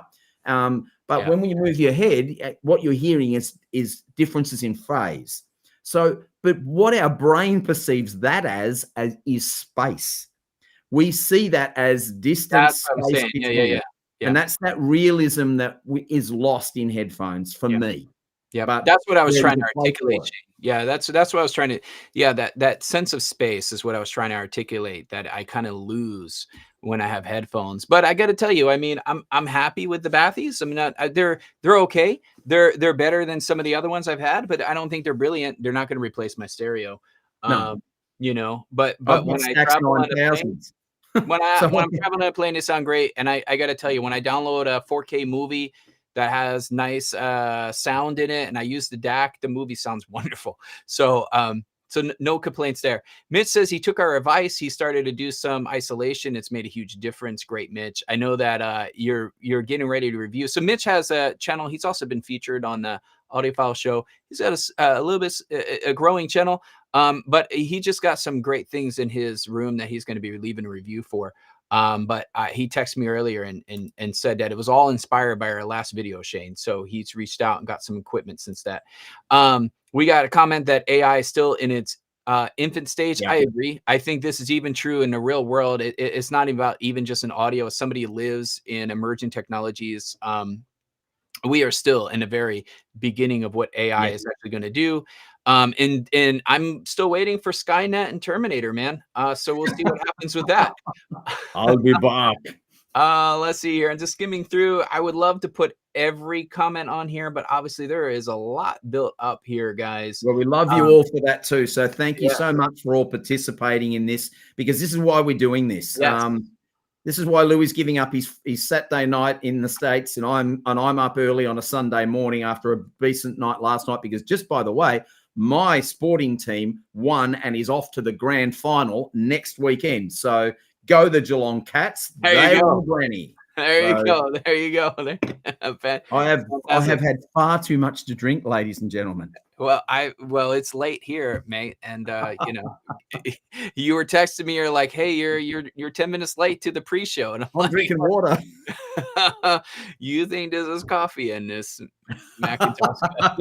You're mistaken. Okay, we got a question in from Mark. Do you guys recommend speakers for demo for my next upgrade speakers at the moment? Are Osborne EOS Elite reference speakers on my radar demo? Or I don't know the Osborne EOS Elite reference. I don't know if you had a chance to demo them and can give advice here. I've actually had them in my room only very recently. There you go. So you're the man to talk about it. I don't know if you know what he's comparing them to. If you have experience with those. With it. Well, look, those other speakers toward the end of your question are a heck of a lot more expensive than the Osbornes. Oh, the Osbornes, okay. Yeah, look, Greg is a fantastic speaker builder, I have to say. I will soon have his grand monuments, which are his absolute flagship, 175 kilo monsters. I think they're about as tall as me. And I'm not overly tall, but by the same token, these things are like, 5'8" or 5'9" or something like that. They're about my height, and I'll be getting them in the room very soon. I've had the EOS just recently, which I've done a review on those on the channel, and I've had the Titans as well, which is an earlier review that I looked at, and I've had the Epitomes in my room. So I've had quite a few Greg speakers in my room now. All of them represent amazing value for money. All of them absolutely punch miles above their price point as far as sound reproduction goes, and build quality. Look, I'm not an ad for Osborne speakers, but I also am very impressed with what Greg does. And how he goes about what he does. So they're all hand built, right? You were saying, Shane, right? They're all hand built. Greg builds them. Greg hand winds his all of his inductors for his crossovers, and all point-to-point wired, all done by Greg. Greg literally bespokely builds these speakers one at a set at a time. He has a cabinet maker that makes the cabinets for him to his standards, and I haven't seen anything other than nigh on perfection every time a set of those speakers comes into my room. And he uses really high quality drivers that we all know from ScanSpeak and See It and all the really top brands. So he's going above and beyond, and I just think they're great value for money for what they are. So look, I think I would definitely have a look at the EOS. In fact, I've still got the EOS Elite reference in my spare room right now, and they are an amazing little speaker. It depends again on the situation as to what size your room is and what have you, but they were quite comfortably able to be adequate in my listening room. Yeah. Although, as I say, when I put my Wilsons back in, it's like, wow, okay. You were quite happy. I remember you using those for a while and placed it. Yeah. You were quite happy with them. You really for the dollar amount. You were saying this is a really wonderful buy. Phenomenal. You and I were talking about it. They're a great buy. Yeah. Yeah. So out of the four, what is it? 3 speakers that Mark is asking about. It seems like you're a fan of the Osbornes, and I know you have a direct. The CE1 TX I've listened to. It's an amazing speaker, really quite a good speaker. It's a little bit on the analytical side compared to the Osbornes, I would say. The Borisons are amazing, but like honestly, you can buy 8 sets of Osbornes for one set of them. It depends on where you're going on budget. I mean, my advice would be if you are looking at something like the Osbornes, I would give them a listen for sure. I mean, you can ring Greg up and have a demo anytime you like. If you're around, hopefully you're I don't know where you're from, but hopefully you can do that. But as I say, they're a very impressive speaker for what they are. And those other speakers are also very impressive speakers. But the Borisons are quite size defying, defining in the sense that but so are the EOS Elite reference. They produce a very big sound for a very small footprint. The Borisons do that too. The TADs, a great look, still an amazing speaker, beautiful finish on the TADs. Everything TAD is stunningly built. But I just find them just a little bit dry and analytical when they're pushed. I just don't think it depends on your system. Again, I was going to say, it's all about the system synergy, which we talked about earlier, right? Yeah. Because if you have a very detailed and resolving system to begin with, then it's going to feel like it's more, so you're only going to accentuate that with the TADs, I think. You really look, if we're trying to get system synergy right, and this is very difficult to do, what we want to do is try and pick neutral products right across the board, so that nothing, and then when you change something, you hear it. You can hear the change. Yeah, you hear it. Mitch says AI cleaning up classic albums. He seems to be in favor with. And then we also have a question here with equipment. AI DSP option to convert stereo mix albums to mono.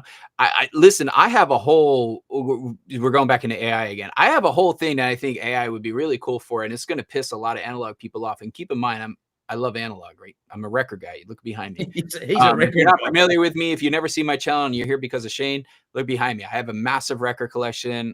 Over 5,000, isn't it, mate? It's close to 5,000. So I love analog, but I would love to be able to say, can we use something like DS Audio's technology? We're using a laser to read a groove.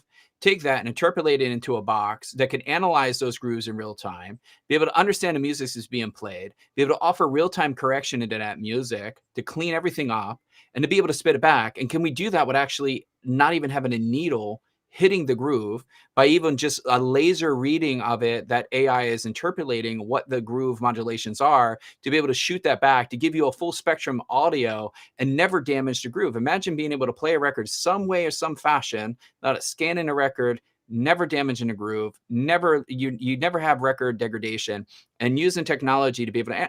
Now, listen, this is becoming very digital at this point. The hardcore analog people are going to be like, no effing way I'm going to ever want to do that.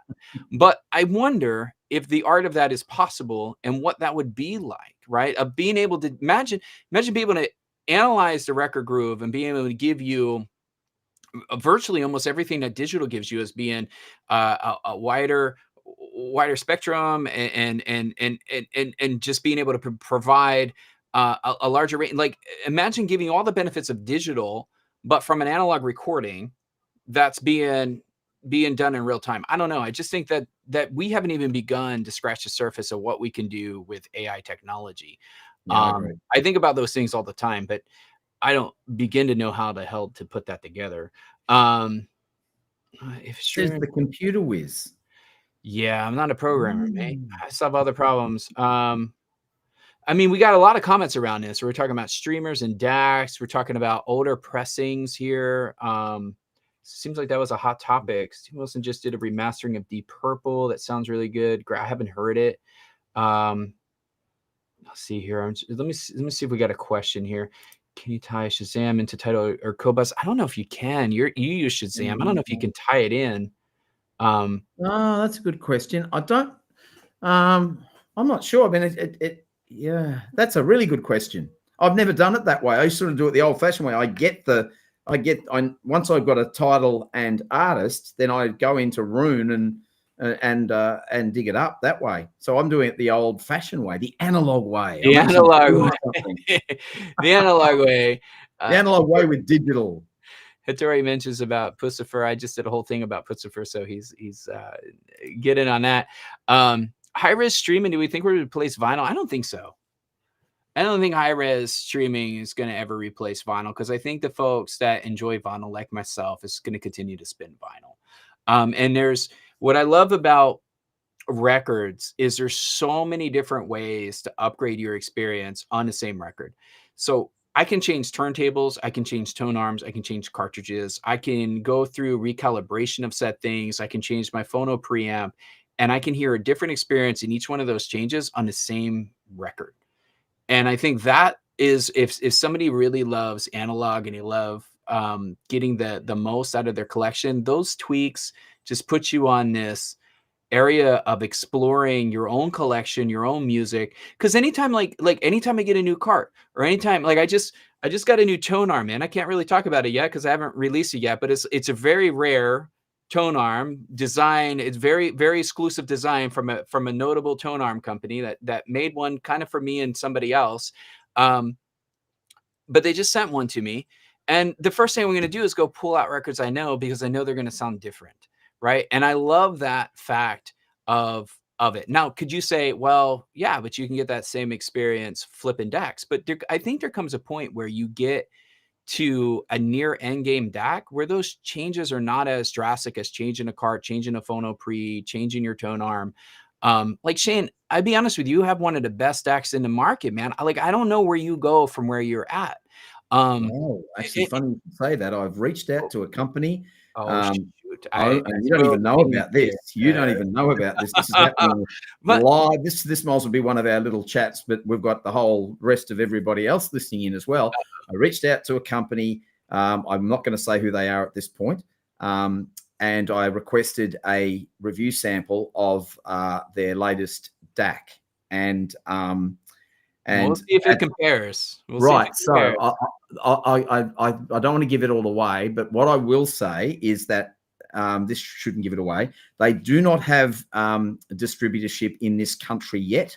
The moment they do, they have promised me they will be sending me a DAC to have a listen to. Now, this particular DAC might, dare I say it, become my new reference. I don't know about all that. And I'm going to say that because you and I have had this conversation a few times. And then when you finally listen to it and you really have a chance to explore, you're like, yeah, it's really good. but it's still not better. Yeah. Well, We'll hey, see. if We'll that's the see. case, I'll tell everybody that's the I case. know you will. You But always if do. it's You're very transparent, no matter what. And then even but if if it's it's not, off, you're transparent. if it's not, then I'm going to probably have to sell my house to own it. Golly. What's your favorite monologue? Apparently, somebody wants to know.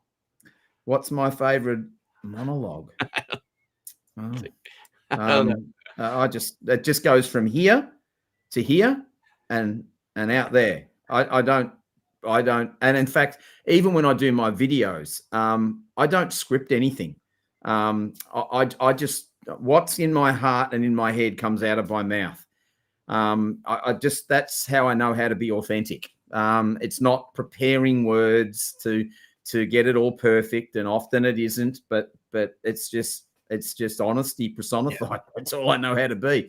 You know, my grandfather said to me many, many moons ago, he said, just be good at being you, because everyone else is taken. Yeah. And we have, so I'm trying to fire through this. Charles makes a comment about headphones being a hot subject. I would agree. It is a very hot subject. More and more people are bringing it up. So, and I do think they produce good sound. It just depends. You know, the thing is like, you don't know what you don't know. Correct. And for most people, getting a really nice pair of headphones is going to be transformational. They're going to be blown away. It's going to sound amazing to them. And they're going to love it. And they're going to go tell all their friends about how wonderful these headphones are. But to compared to what is always the question, you know, and I think their experience. And it's a personal experience, right? It's easy to say something like, oh, my home system's the best system I ever heard. Well, compared to what? Did you hear all the systems? Have you heard other systems, etc.? Like, what do you use as a comparison, right? So you're right. I think headphones are becoming more and more popular. Charles brings up a good point. They're becoming more and more popular.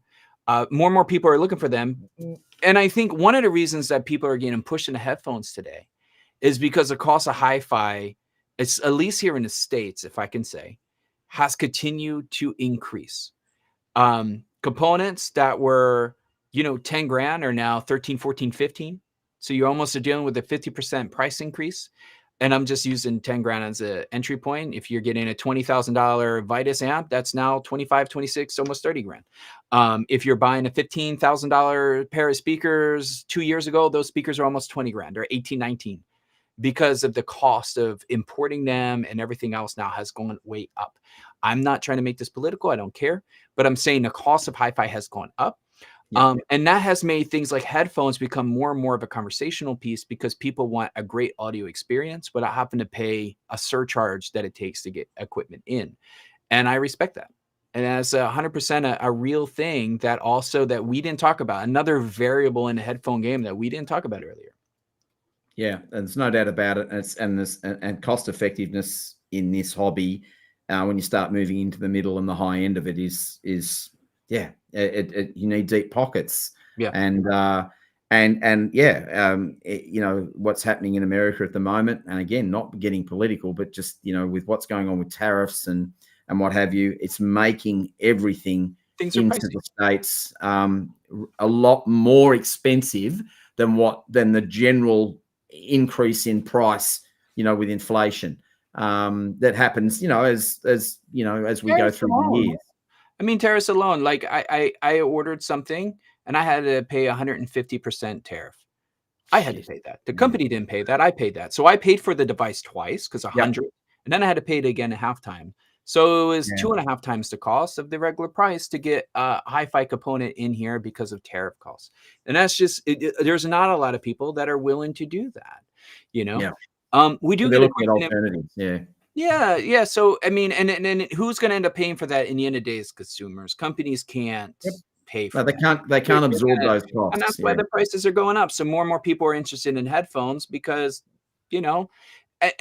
maybe things will change in the future, but it makes headphones a lot more approachable when you have to, deal with that, right? And especially when you're thinking about building a system and you're kind of starting from entry level and you have to buy all the components. And if you're not, if you're not buying a lot of American made components, if you live in America, they can get very expensive very quickly. You're paying a tax on a lot of the things that you Yeah. would have not necessarily paid a tax on a year or two ago. Well, John mentions, go ahead. it's one of those things, just quickly, that really, you know, we in Australia used to tariff imported Yeah. cars because we were protecting our own local car industry. That's right. That didn't end up working out in the end because we don't have a car industry, a local car industry in Australia anymore. It's all gone. Mm. So, of course, all the tariffs dropped, the protectionist type tariffs dropped, and all of a sudden we get this free market arrangement where prices drop down, and now you see all kinds of cars on the road. So the only, in my experience, economics 101, the only thing that tariffs do is hurt the country that imposes the tariff. It's because it's the consumer at the end of the day that ends up footing the bill. It's not that, you're right, it's not the country that has the product that exports it to you is still charging the same amount of money. At the end of the day, those charges, when they come into any country, right, have to be passed on. There's a certain amount of it which gets absorbed by businesses, which hurts businesses' bottom lines. That's right. And then they can only do so much before they've got to then start to pass those costs on in the form of a price increase. So yeah, the end user gets kicked in the keister. We don't really smoke that much in our country anymore, Shane. But I always gave an example of what I call the smoker tax. You can go to certain states where cigarettes are very expensive, and you can go to certain states where they're not. And the reason why certain cigarettes, the same brand, are more money in a certain state is because they're taxed and sometimes double taxed, meaning that they're taxed when they come in and they're taxed when they're sold, or they're taxed when they're imported and are taxed when they're distributed. And that's why those cigarettes are more money. It's not because the venue that's selling them wants to make more profit. It's because there's additional taxes that are applied because of state laws and county laws, etc. Which is why some places is almost $10 for a pack of cigarettes, and other places is $4.59. It's not making the money. It's just the taxes. And somebody was in retail for a while and used to have a retail store and used to sell cigarettes in their store, I'm telling you, that's 100% what it is. My cigarettes that I sold in my store had double tax on them. And I made the same margins as somebody out of state buying taxes or buying cigarettes that were half the cost of mine. It's just the way it was. That's the way it is. The John end user gets it. Yeah, I want to switch subjects. John's asking about isolation, room treatment, or any other upgrades. I'm going to say power. Power, I think, is one of the things that can really make a huge difference. I don't know what you're thinking here, Shane, but I think power, making sure you have a clean power source, power supplies, making sure you have a good power conditioner. When you start getting from mid-fi and going into hi-fi, those things make a huge difference and can really change the sound and performance of your system. A lot of folks, especially if you're starting to buy some of the high-end amplifiers and stuff, they tend to ship you, for the most part, they'll tend to ship you a standard cable. But if you read oh shoot, the name just that lost me. The very popular tube company that makes a whole bunch of tube amps and preamplifiers owned by the Prima Luna? No, not Prima Luna, the other one. God, I had it until I was just talking about it. The female-owned one. Fremer was a huge fan of that company for quite some time. I can't think of the damn name now. Live television, folks. Shoot, yeah, exactly. This is what happens when you get older. Oh God. It's gonna hit me at the most inappropriate time. I've got one for you that Paul McGowan at PS Audio, he will ship products. They know straight away that the cable, the licorice strap, that power cable they send is only there as a courtesy, and most other companies do the same thing as well. It's only there as a courtesy to get you going. But and here we go. Now this will light a whole lot of other people up about the cable deniers. But I cannot begin to tell you how many times I put people in my room that are cable deniers, and I have converted them like that. Yeah. Like I simply change a cable in and out, and they go, well, I didn't do anything else. I just changed the power cable, or I just changed the set of interconnects, or I just changed the speaker cables.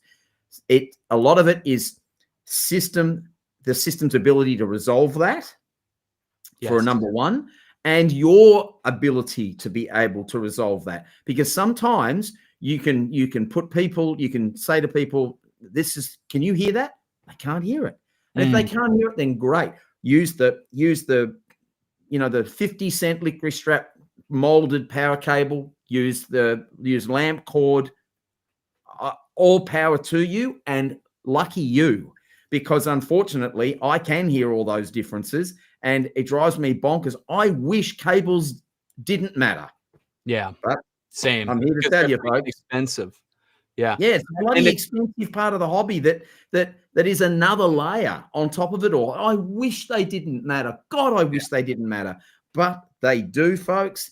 And there's a whole nother live stream. We could talk about why they matter and what changes for why they matter, but I'm not going to get into that now because that'll just take half an hour to explain. But power induces noise, and noise in your system, whether it's analog or digital. I think digital is a little bit more sensitive to it than analog, because inherently you have noise in analog, whether it's surface noise or whatever. But digital is a little bit more sensitive to it.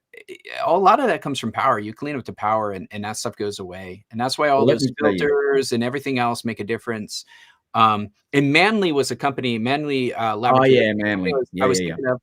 And in their manual, they say, we know you're going to switch this out with a better power cable anyway. Like, they put it in their manual, right? They know, right? So to your point, they send you a power cable for convenience, knowing that you're going to switch it out to something different to begin with. So it's not uncommon. I think power, but I think it's worth investing into upgrading the power on devices and components that you know are going to be in your stack for a while, because cables for power can also get quite expensive. Oh, they can get crazy expensive. I mean, like in my room, I've got 3 20-amp dedicated lines that come from my. That's a whole different conversation, right? And the power from the street is a different conversation.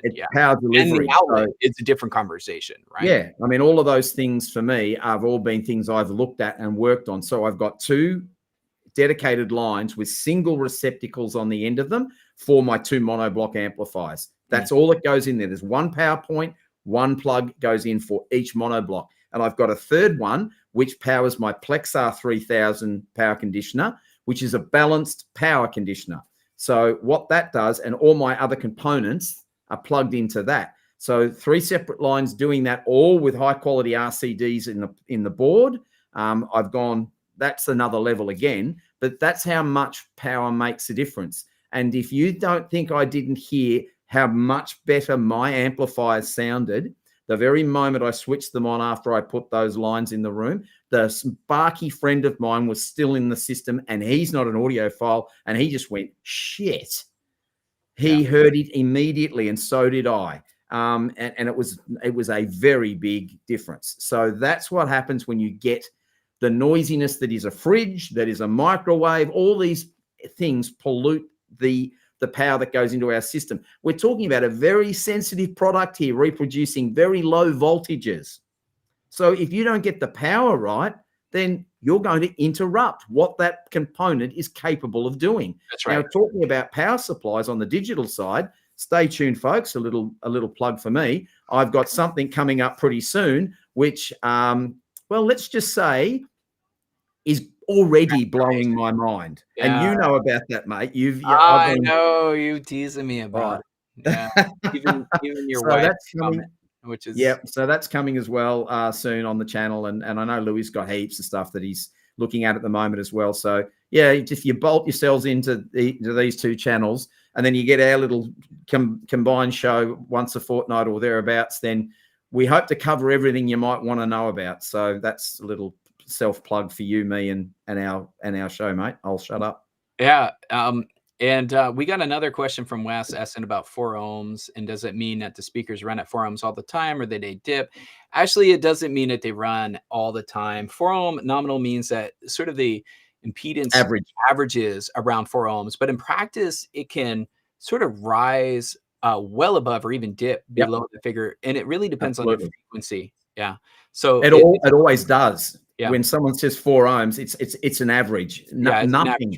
Nothing stays at 4 ohms. Nothing stays at 8 ohms, at 6 ohms.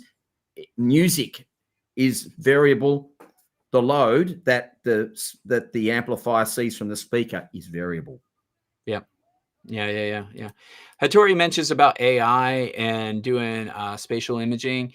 There are some companies out there that are doing spatial imaging with headphones out there. I don't have enough experience with them. I'm trying to actually see if I can review one or two of those because I'd love to get experience with them.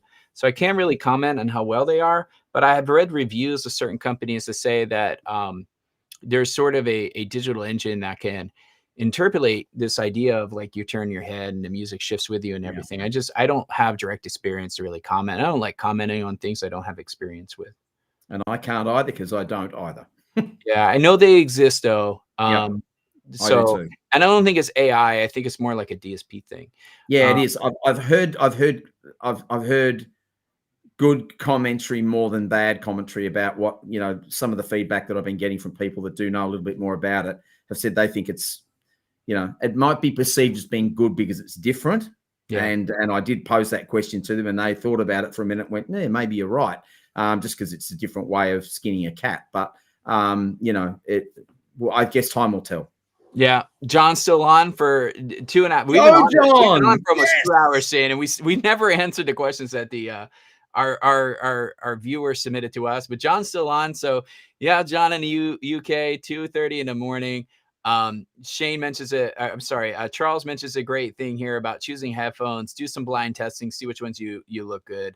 I think that's good.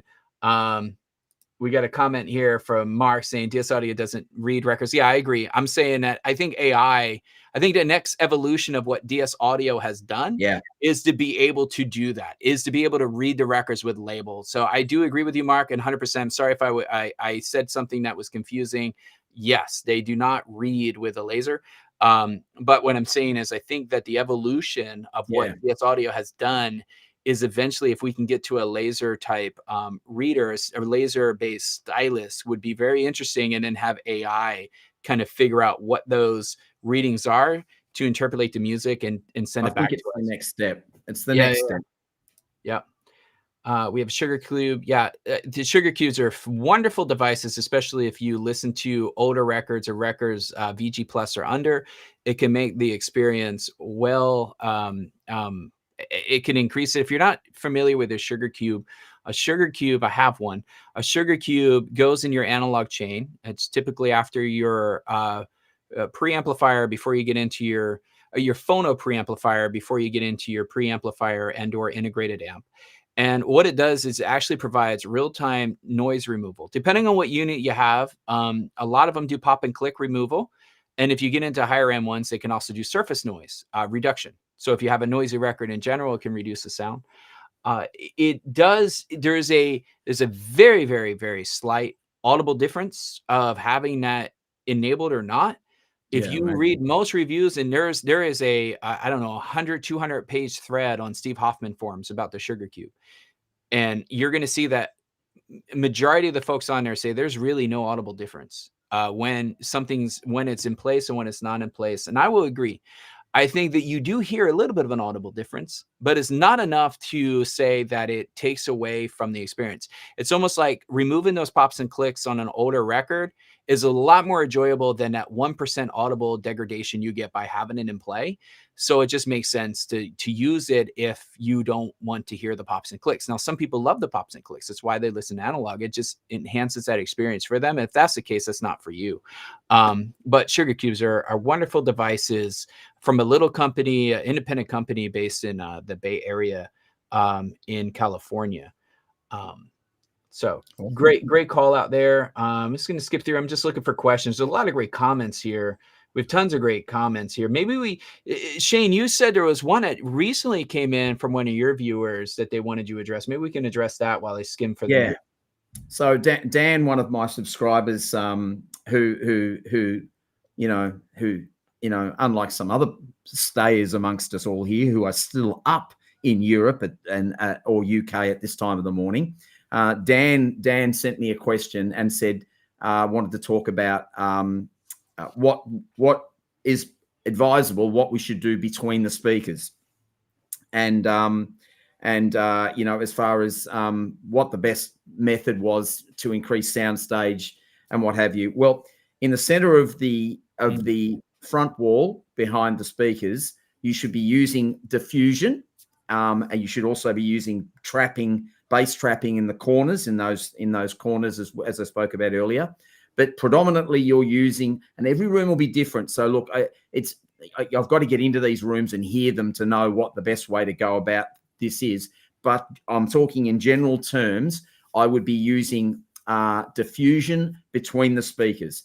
And what you generally tend to hear, the differences you hear is you'll get much more soundstage depth when you scatter those frequencies and delay them from getting to you, because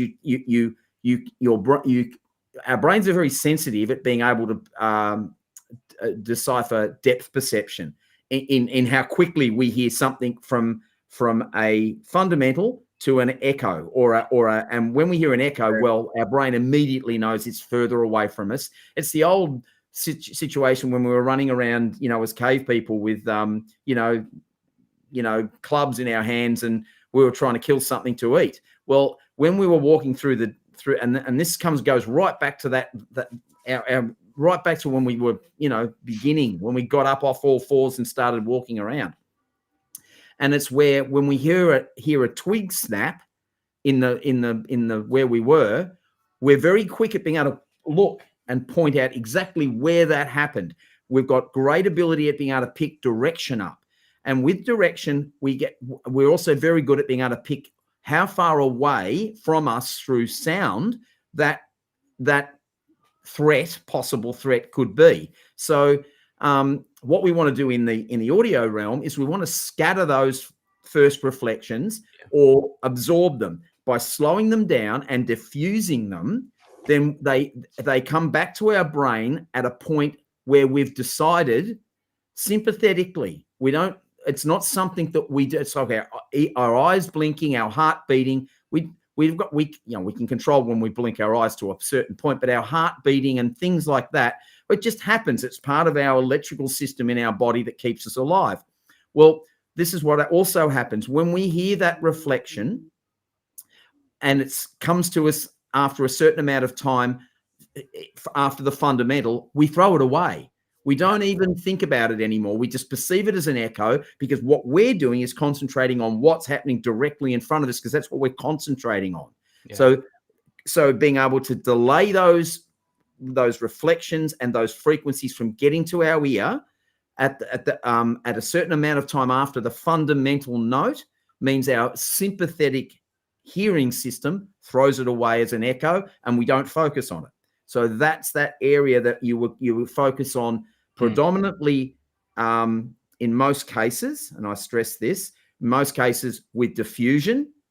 So he's talking about on top of a television. I've got a TV in front of my room. I remember the question a bit clearly now. I've got a 75-inch TV in front of my room. I've covered that TV. My wife just does not get me one little bit. It's the most expensive audio panel that you could ever hope to have. Sound treatment I remember asking him, like, did you put panels on your flat screen TV? And you're like, yeah, of course. And you know why I did that? Because I could take that TV out and put it out in another room, and then maybe I will do that one day, and I'll make a panel up.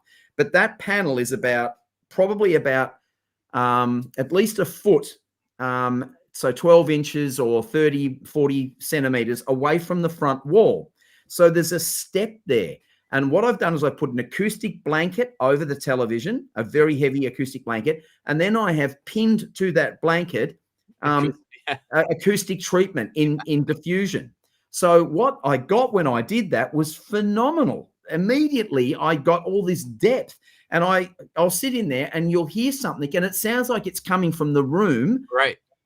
Behind the speakers in the next room behind that wall. There's so much depth in that perception now, because it's stepped, so it's scattering. It's doing a fantastic job of delaying those frequencies that are happening around the middle of the image. So image quality improved dramatically, depth improved dramatically. So it's like it's a $3,500 panel. Jay, most people buy a flat screen to watch the game. You have one to provide fucking diffusion. I know. I mean, my wife just looks at me.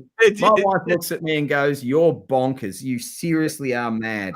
And I'd probably agree with her. I am. Another room, use it somewhere else, mate. That's what I would have done. Well, I think that's what I'm going to do, because otherwise, because people come in and they just do not get it. But why would you do that? I said, well, it was there, so I just covered it up and put some diffusion in front of it, and we're like, holy moly, how good was it? But what I've got to do is make a panel up. Yes, I know that was wrong to do, but I've done it. All right, listen, we're pushing 3 hours. Let's try to do 3 more questions. I think we have 3 more questions in total. And sending on today. I'll tell you what.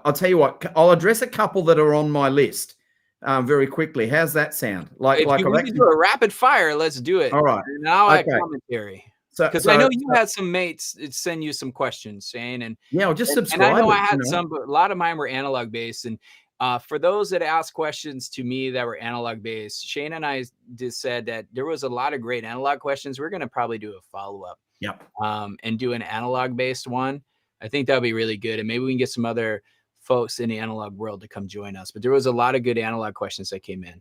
We'll definitely be doing this, I think, on a regular basis where we answer your questions, because I think this is really, really helpful for people. But, what process do we use? Let's talk about us. What process do we use to evaluate equipment for review? So do you want to kick it off, or do you want me to? Okay.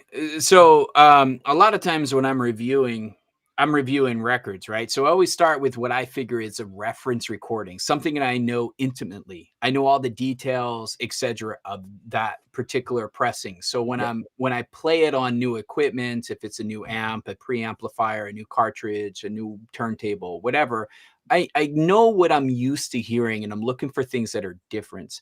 And I think when you are making changes to your system, right? So I'm going to take the reviewer side of me out. I'm going to say, because part of me is a reviewer, but also part of me is still in a quest of building my best system at home. And I'll give you an example. I have a bunch of upgrades, right? Like Shane, I was sharing with you earlier. I just got some power upgrades, right? I hope this doesn't have my address on it. I'm sharing it with everybody. I have some power upgrades that have come in from iFi. I'm going to be upgrading some power stuff, and it's easy for me just to go in and say, oh, let me just, let's go replace all the power on all this stuff at one shot. But I think it's important to swap one component at a time, take some time to listen to it. And most equipment needs a burn-in. So it's not replace it, listen, and then go replace something else, listen. It's going to take a few days or a week or so before adding the next component, If I really want to know what's going on, I don't try to make multiple changes at once. And I think also short bursts listening to do like A/B comparisons are really, really helpful. A lot of times what I'll do is, if I'm going to make a change, is if I have a record or even if it's digital, right? Because I do a lot of high res, especially when I'm comparing something that's not necessarily 100% analog. If it's like an amplifier or a preamplifier or something like that, digital is great to do testing in. I'll listen to that song, make the change, and immediately listen right after. So therefore, everything's fresh in my mind. So I'm not just going specifically over, memory. I'm able to kind of digest what's happening in real time. So those short bursts, I think, are really helpful. And if you could do short bursts A/B and blind testing, I think that's really helpful as well. If you can't do blind testing, if you're the one who knows and you're not going to have somebody go futz with your system, which is pretty much me, I always love giving an opinion with somebody else. So whether it's my wife or a friend or a neighbor come over and I ask them, what do they think? What do they like? Do you like if you ever go to the eyeglass person, like A or B, 1 or 2, and they flip through the different things. Well, maybe if you're older, like Shane and I, and you've gone to the eye doctors and they've done that. Do you like 1 or 2? I like 2. Okay. Do you like 1 or 2? I like 1. Asking somebody that question and kind of having a control variable, I think is really important to make sure that what they're saying is consistent. And a lot of times I'll do like what I call a false change. I'll act like I changed something, but I didn't change anything. And I'll ask them, do you like this one or the other one better? And if they say kind of sounds the same to me, I'm like, okay, they're at least paying attention. Because if I don't make a change and they say, oh, this one sounds better, I didn't do anything. right? So that means you're not really paying attention. So it's harder for me to take what you're saying really seriously. I don't know. Sorry, that's probably a long answer, Shane, to what you were asking for, but that's where I'm Well, at. well, a lot of what you said is very similar to my process, but I think what it comes down to for me is reference music. I have a pretty extensive list of reference music, and what I'm in the process of doing at the moment is separating that music up into categories. So imaging, soundstage, all of the areas. I know them in my head, but I want to get this more into an organized form. I've got over 300 tracks in my reference list of tracks that I use to for different evaluate things. There's so let's be clear. The reason why folks like Shane and I have a large listening list, a reference list, is because depending on the track, you're listening for different things in that track. Yep. It's not just about the details that you know. Like I have a whole playlist of songs that typically clip in a system that's not well put together, right? So it really puts pressure on the system. And I use that a lot, especially when I go to other folks and I want to test their system and I want to know if it's dialed in correctly or not. I'll ask them to play some of those clipping songs to see if I hear clipping, right? So just give me an example, right? And Shane, I know you could almost write a book on all the things that you listen for per song of those 300 and some songs in your playlist. Yeah, I've got tracks that I use really regularly to evaluate a system's ability to image correctly, because I know what it sounds. And again, this comes down to reference, where we speak about this term reference. I am referencing from my system. So that's my experience. So as a reviewer, I've built a system that is worth many hundreds of thousands of dollars. And I've spent a lot of time on room and on power and all the things that all the variables that I can get. Now, whether that's right or wrong is irrelevant. Right. It's my right. It's my reference. So therefore, that's my then ability to be able to decipher the changes. But the next key thing that we didn't talk about that I want to talk about before we wrap this one up is your ability to convey that. So as a reviewer, a good reviewer is going to be able to convey to their audience the reasons for the change, what they're hearing in the change, so that I can bring you guys along into my way of thinking about something. And then that comes down to whether that resonates with you as a watcher of our stuff or whether it doesn't. And if it doesn't, well, then I guess there's plenty of other channels to go and listen to and watch. But if it does, then that's my way. So that ability to be able to convey the sound I'm hearing to the audience in spoken word. That's also I think a test of a really good reviewer. Yeah, I concur, Shane. So, okay. So let's go to another one, and we'll try and keep these really quick. What makes a DAC a good DAC? Right. I'll quickly answer this by saying turning ones and zeros into a believable analog waveform. That's what I judge a DAC on. So I want to take the digital sound that the ones and zeros are caught up in, that transfer, that digital sound, and I want to see what that DAC does with that sound and whether it can convince me I'm listening to tape or a record or something that sounds analog, because a DAC is a digital to analog converter. Yeah. So its only job is to turn ones and zeros into a believable sine wave.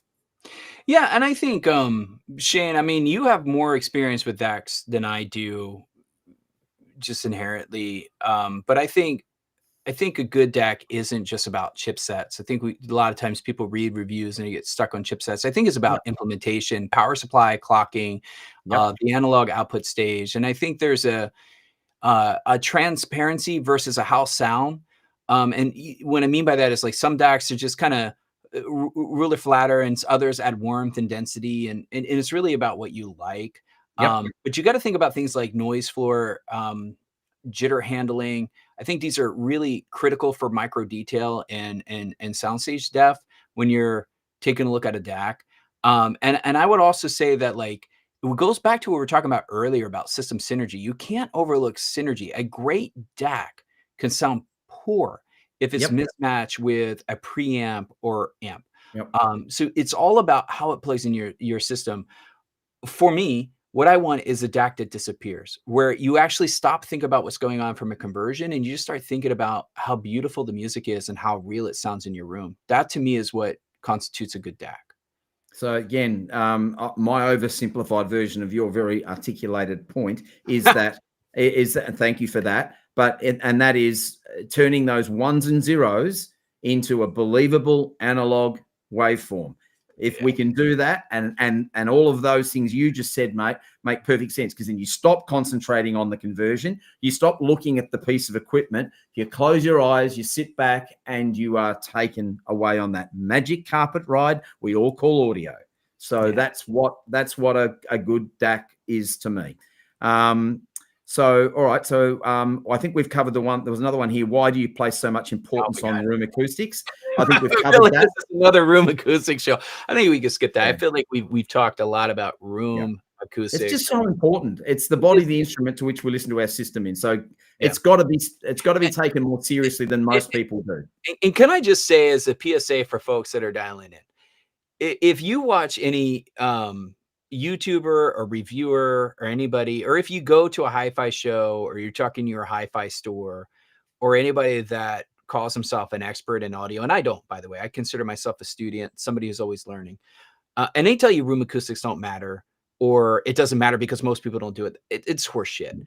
Room acoustics do matter. It has a profound effect on your system. And whether they want to personally go through that experience or not, it's up to them. That's a choice that they get. It's a choice we all get when we're building our systems. It's how we want it to put together. How do we want to treat the room as part of the instrument of the system? But it does matter. It does have a difference in the way that you hear your equipment.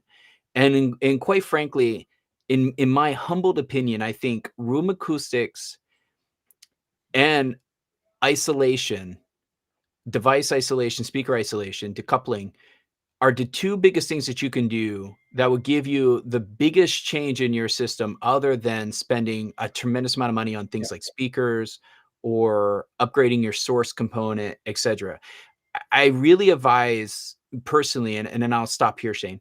I really advise, like, if you already spent a modest amount of money into your system and you're like, oh, I still want the next best thing, what should I spend money on? Stop. If you haven't done isolation, you haven't treated the room, that's the next thing you can do, because you're not really hearing. If you haven't done those things, you haven't really heard your equipment.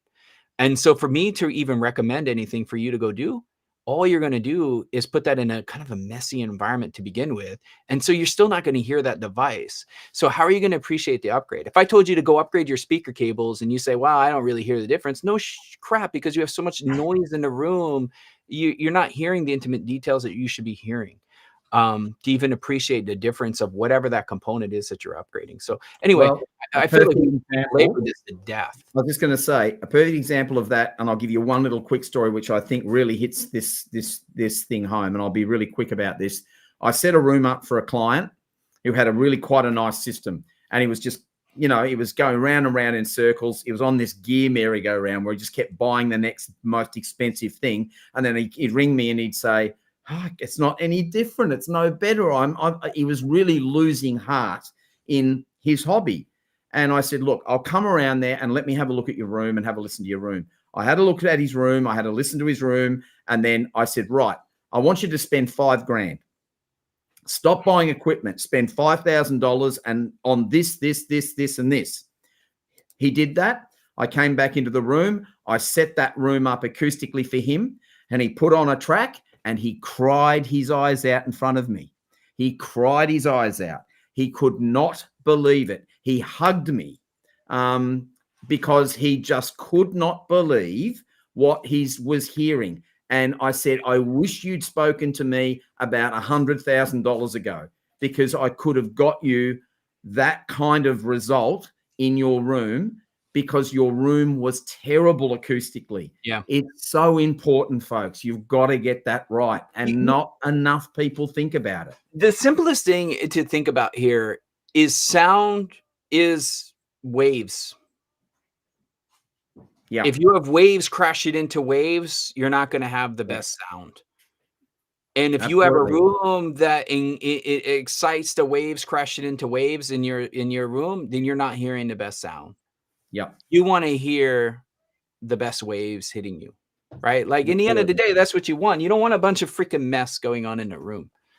And well, there'll always be mess in an enclosed space, but what Sure. you want to hear is that fundamental hitting you. And Yeah. then what happens after that, your brain tosses out. So your brain's your best friend in a lot of instances like that. But you're right. Your point I'm about trying to keep it super simple. Yeah, it is. And you're dead right. It's that fundamental. It's getting that uninterrupted fundamental presentation to your ears first. That's where the art is in room acoustics, is getting that right. And then delaying and tossing out all the other stuff, which your brain will do for you. So that probably covers that one. So what do we think about, what's our opinion on hi-fi tweaks? I'll answer quickly and say they're great. They should be experimented with like anything else in your system, but get your system right first. Yeah. That's the number one thing. Get your system and your room right first. And if we're talking about tweaks being isolation, that's all part of that equation. All of those areas, including cables, should all be experimented with in some way, shape, or form. But it's later on. You get the fundamentals right first. Yeah. So we're talking about tweaks, right? So if I'm thinking about tweaks, the definition of a tweak to me is to try to push more out of something that you have. So you're going to tweak something. You already have it. It exists. It's in place. It's standard. It's your go-to. And now you want to make it a little bit better. So to Shane's point, I think getting that baseline configuration right, getting the best out of your system is right. And I think about tweaks for me personally. I think about them in, I would probably put them in 3 different categories. I think sort of one category is what I would call fundamental tweaks. And this is things like cables, isolation, power, things that we've been talking about, right? To make sure that the system is resolving as possible. And then I think you have category 2, I don't really have a name for it, but I would maybe say marginal gains, things like fuses, if you have tubes, mats, record weights, those kind of things can bring a little bit more. These are very marginal upgrades that you can get. But if you do enough of those marginal upgrades all add up to something that is a next level up. And then, and this is a category for me. It's my own category. It's my definition of what I call snake oil. And my definition of snake oil is that there's no measurable difference. There's nothing that you can hear. You can't repeat it. There's no repeatable impact. There's nothing that is going on that you can say with confidence, with absolute certainty, without bias, that has made a difference.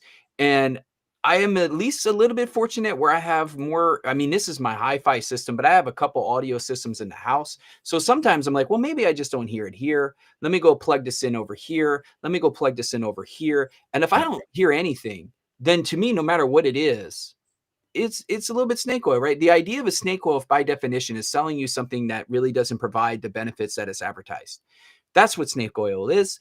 And so if I test out a component, whether it's a cable, whatever, or an actual device or whatever that advertises to do something, and I don't hear it in 3 different systems in my house, then to me it's my own categorization of snake oil. That's what I label it myself. It's not doing what it's advertised to do. I should hear it somewhere, right? I have a mid-fi, low-fi, and hi-fi system. Something should be able to give to say that this product is making a difference. Can I throw in though that that's also a subjective thing, because it is very subjective. Because like some people that are marketing that product go, we've heard that. I mean, some people are just dishonest, right? But some people truly believe in that thing, but we may not hear it in our system. So that's the subjectivity of it. We don't sell it on our channel, Shane. Yep. So it's our snake oil, right? It's true. It's our snake oil. So it's our version of what we call snake oil. Yeah. That's why I said it's my own definition of but I will go back and I will put conclusion to my categories. I think the biggest tweak anybody can make to their system is placement and setup. It's not accessories. Yeah. That's the biggest tweak you can do. Yeah. But if we're already saying you had that right, and now we're trying to tweak it from there. Those are the categories that I would give. Yeah, and let's wrap this show up with I think what I think is a great question that we can both answer, and that is, what made us start our YouTube channels? Why did we do this? Why did we? I mean, let's be honest. We didn't do it because we like earning money. We didn't do it because we maybe we did it because we're gluttons for punishment. I'm not 100% sure. But I can say that the reason I did my YouTube channel, the reason I started my channel was because, one, and I know Louie's going to say this as well, we're both excited about music, all right? It's something that is near and dear to our hearts. So that's one. But my main reason for starting this channel is I've worked as a sound engineer, a tracking engineer, a mastering engineer, a mixing engineer. I've worked on live performances. I've sold high-end audio systems. I've worked in some way, shape, or form in this industry for the best part of 40 years. So because of that, I've learned a lot along the way. I've tossed out some junk that I know isn't true, and I've kept some fundamental things that I think will help anybody that is prepared to listen to me. So that's my reason for starting this channel. It's to help you guys. It's to help all of you to get the best out of your systems and to enjoy the music, to get the emotion from the music, to feel those feelings that well up inside you with music. That's why I do this, we can get the system right so you can get on with enjoying the music. That's so well, Shane. I'm going to answer that question myself here in a moment, but you mentioned this is going to be probably the last question we answer to wrap up the show. So before we do that, we do have one more technical question in the audience that I really want to touch on. We have a lot of great questions, but this one I think is a really good one. And then I'm going to answer the question you just have. And see, it's the question of, because this comes up a lot. Do you use dual subs in a reference system or not?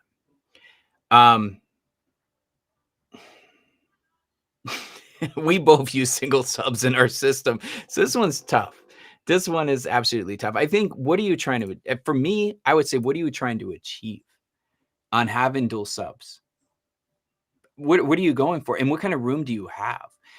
For me, my room, my size, if I had dual subs in here, the bass would overpower the music instantly, even though everything's dialed in and turned down, etc. It'd just be overpowering. My bass, my sub already sounds like a center stage. I spent a long time making sure it was crossed over correctly.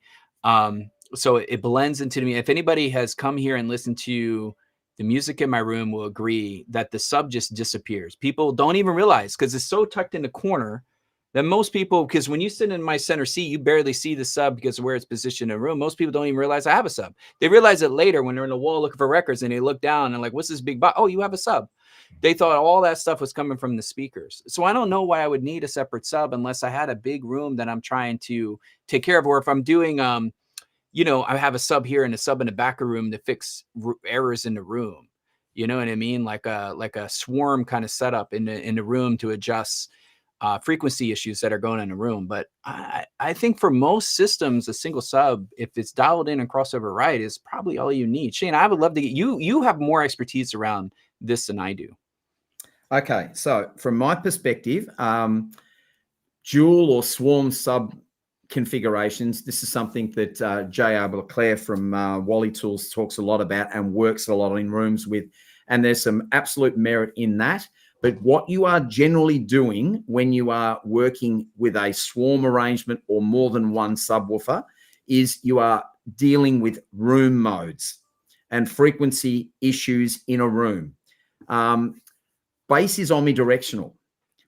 That what happens with a subwoofer in a room is if it's not, and there is an audible difference. So if we have the sub turned up, we will hear where it's coming from, depending on where we've crossed it over at. Yeah, exactly.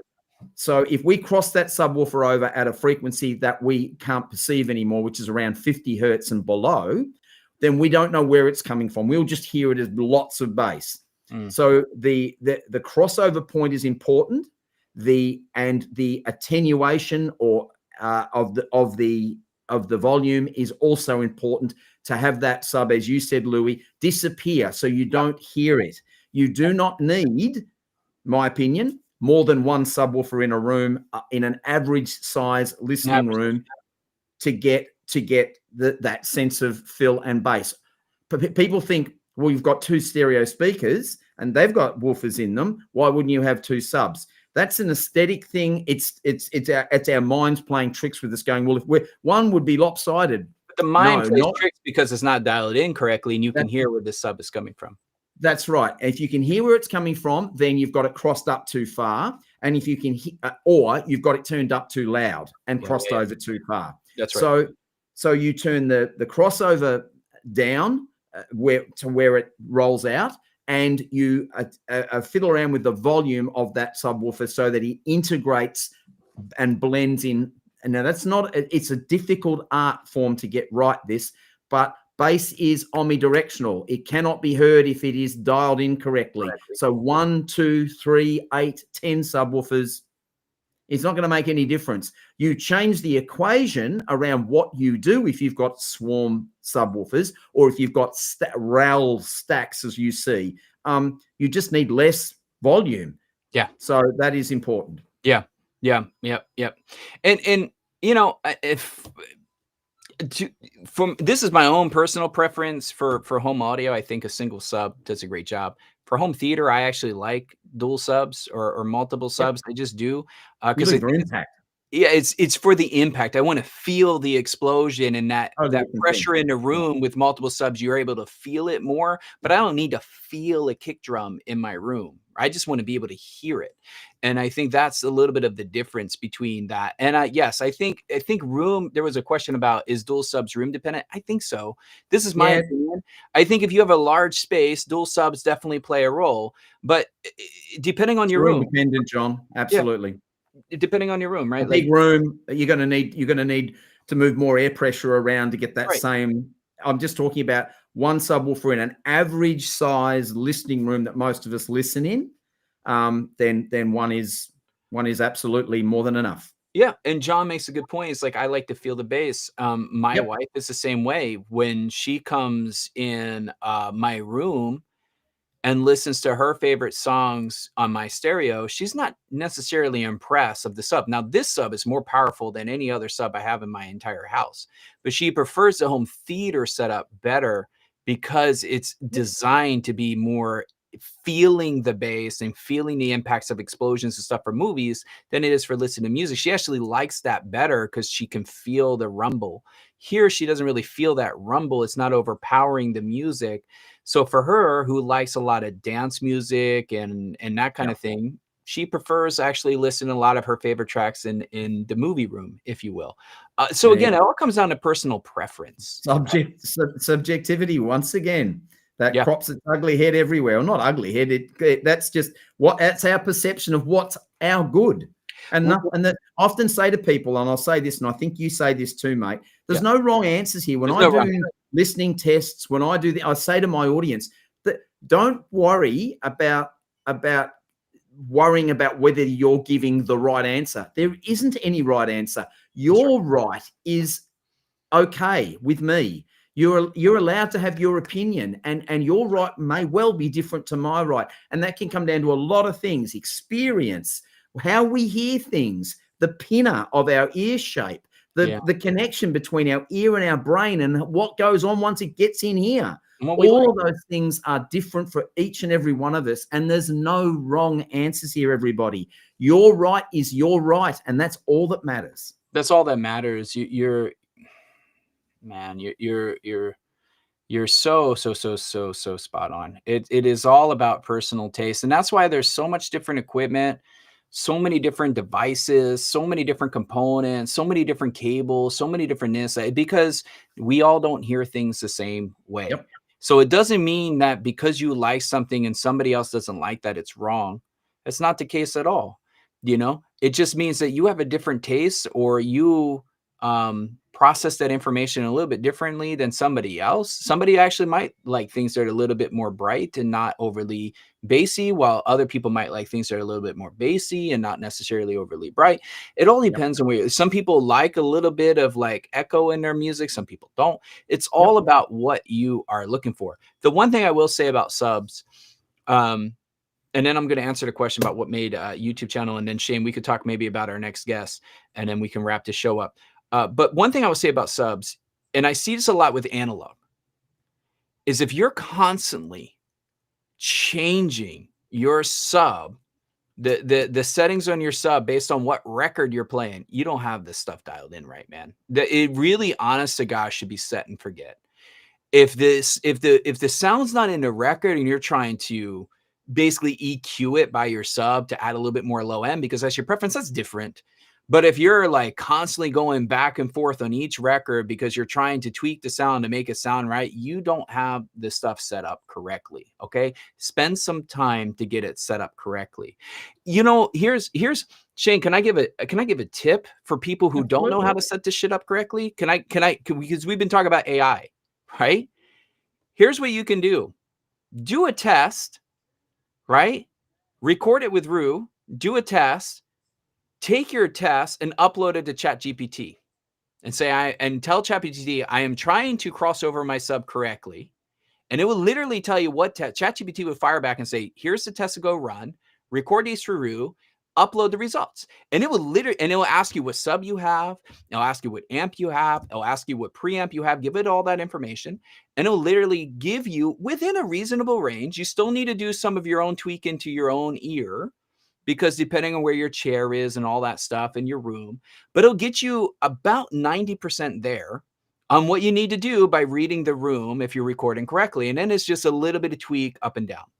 Dude, you're going to put me out of a job. I'm telling you, super simple. ChatGPT will tell you how to position that sub crossed over pretty well. And quite frankly, it's a lot of folks that reach out to me about, hey, I just bought a sub. How do I integrate into my system? I tell them to get ChatGPT and get Rue and start there. And then that's going to get you 90 to 95% there. And then it's slight tweaks to make sure that it actually sounds the way that it's supposed to sound, because they're not there in the room. It doesn't know, but it's going to get you, it'll tell you phases off. It'll tell you that it's crossed over wrong. You'll be impressed on how much information you're going to get by just sending it a couple screenshots in your Rue report. The only thing that I would caveat I would add to that is that in some recordings where they're bass light, the only thing you should be adjusting on your subwoofer, if you're really that focused on every track, is attenuation. So you're only going to bring the volume up a bit more to fill up, but the settings are the settings to your room. So once they're set up, they don't need to be changed. Once you've got them right, the crossover point, the slope angle, all of that, that's dialed in, that's done. The only thing you might need to change, depending on whether it's lacking bass or it's got too much, is your volume control. That's it. Yeah, and in short, you know, I think once I finally got my sub dialed in right, it's just disappeared, and I don't even think about it anymore. I don't touch it, I don't play with it, I don't mess with it, I don't do anything with it. You know, it's just Charles said in comments there I noticed that flicked up very quickly, that when he was in my room, he said he didn't notice the sub. So it's all about integration. That's the goal. It's just like the components and the DAC and everything else we were talking about earlier. The idea is for it to disappear in a room, and you're not focused on it anymore. You're just focused on the music that's coming out. And I cannot tell you, and Shane, I'm sure you had this too, how many times people come over, heard the system, and they didn't even realize they were listening to a sub. They just knew the music sounded great. And then it wasn't until later they realized there's a sub in the corner. This has happened, you know. Yeah. The only difference with mine is I've got a 116 kilo Wilson Watchdog subwoofer, which just says, "Look at me, I'm here." Yeah, yours is a coffee table. That's a different story. You know, it looks like a little bar fridge. You can serve breakfast on yours, mate. That's a completely different story. It's a rock. You knock on it, it's like knocking on concrete. You end up hurting your knuckles. But it is what it is. And if you're not looking at it, you don't notice it there. But it is a bit of a thing in my room. It has to be said. All right, let me answer the question, because we actually both got this question, which I think is interesting, about what made you start a YouTube channel. Um, for me, I think a lot of it came down to a channel, and I don't mean that from a YouTube sense. I'm just saying like an outlet to share my passion and a little bit to demystify this hobby. I think there was a lot of people that think that analog audio or high-end audio isn't really accessible without, you know, tons of money or having like a science degree. I wanted to kind of show that it's obtainable. I wanted to show that anybody can get into it. And I really, honest to gosh, the reason I started the channel and not just been somebody on forums, because I was on forums and Discord channels and all that stuff for quite some time before I decided, hey, it's time to open up a channel, is quite frankly the community factor. The community interaction, comments, questions, shared experience, things that keep the hobby alive is the number one reason I have a YouTube channel. The moment my community dies, I don't think I'm going to, I don't care if it, you know, 20,000, 40,000, 100,000 subscribers. If I don't have a community, it's not fun for me anymore. Yeah. When I say, hey, what are the latest things that you're listening to and people respond, that's what keeps me going to do the next video, to do the next video, to do the next video. To your point, Shane, I didn't do this to make money. I actually, shit, man, I think I lost more money than I've made money since starting a YouTube channel.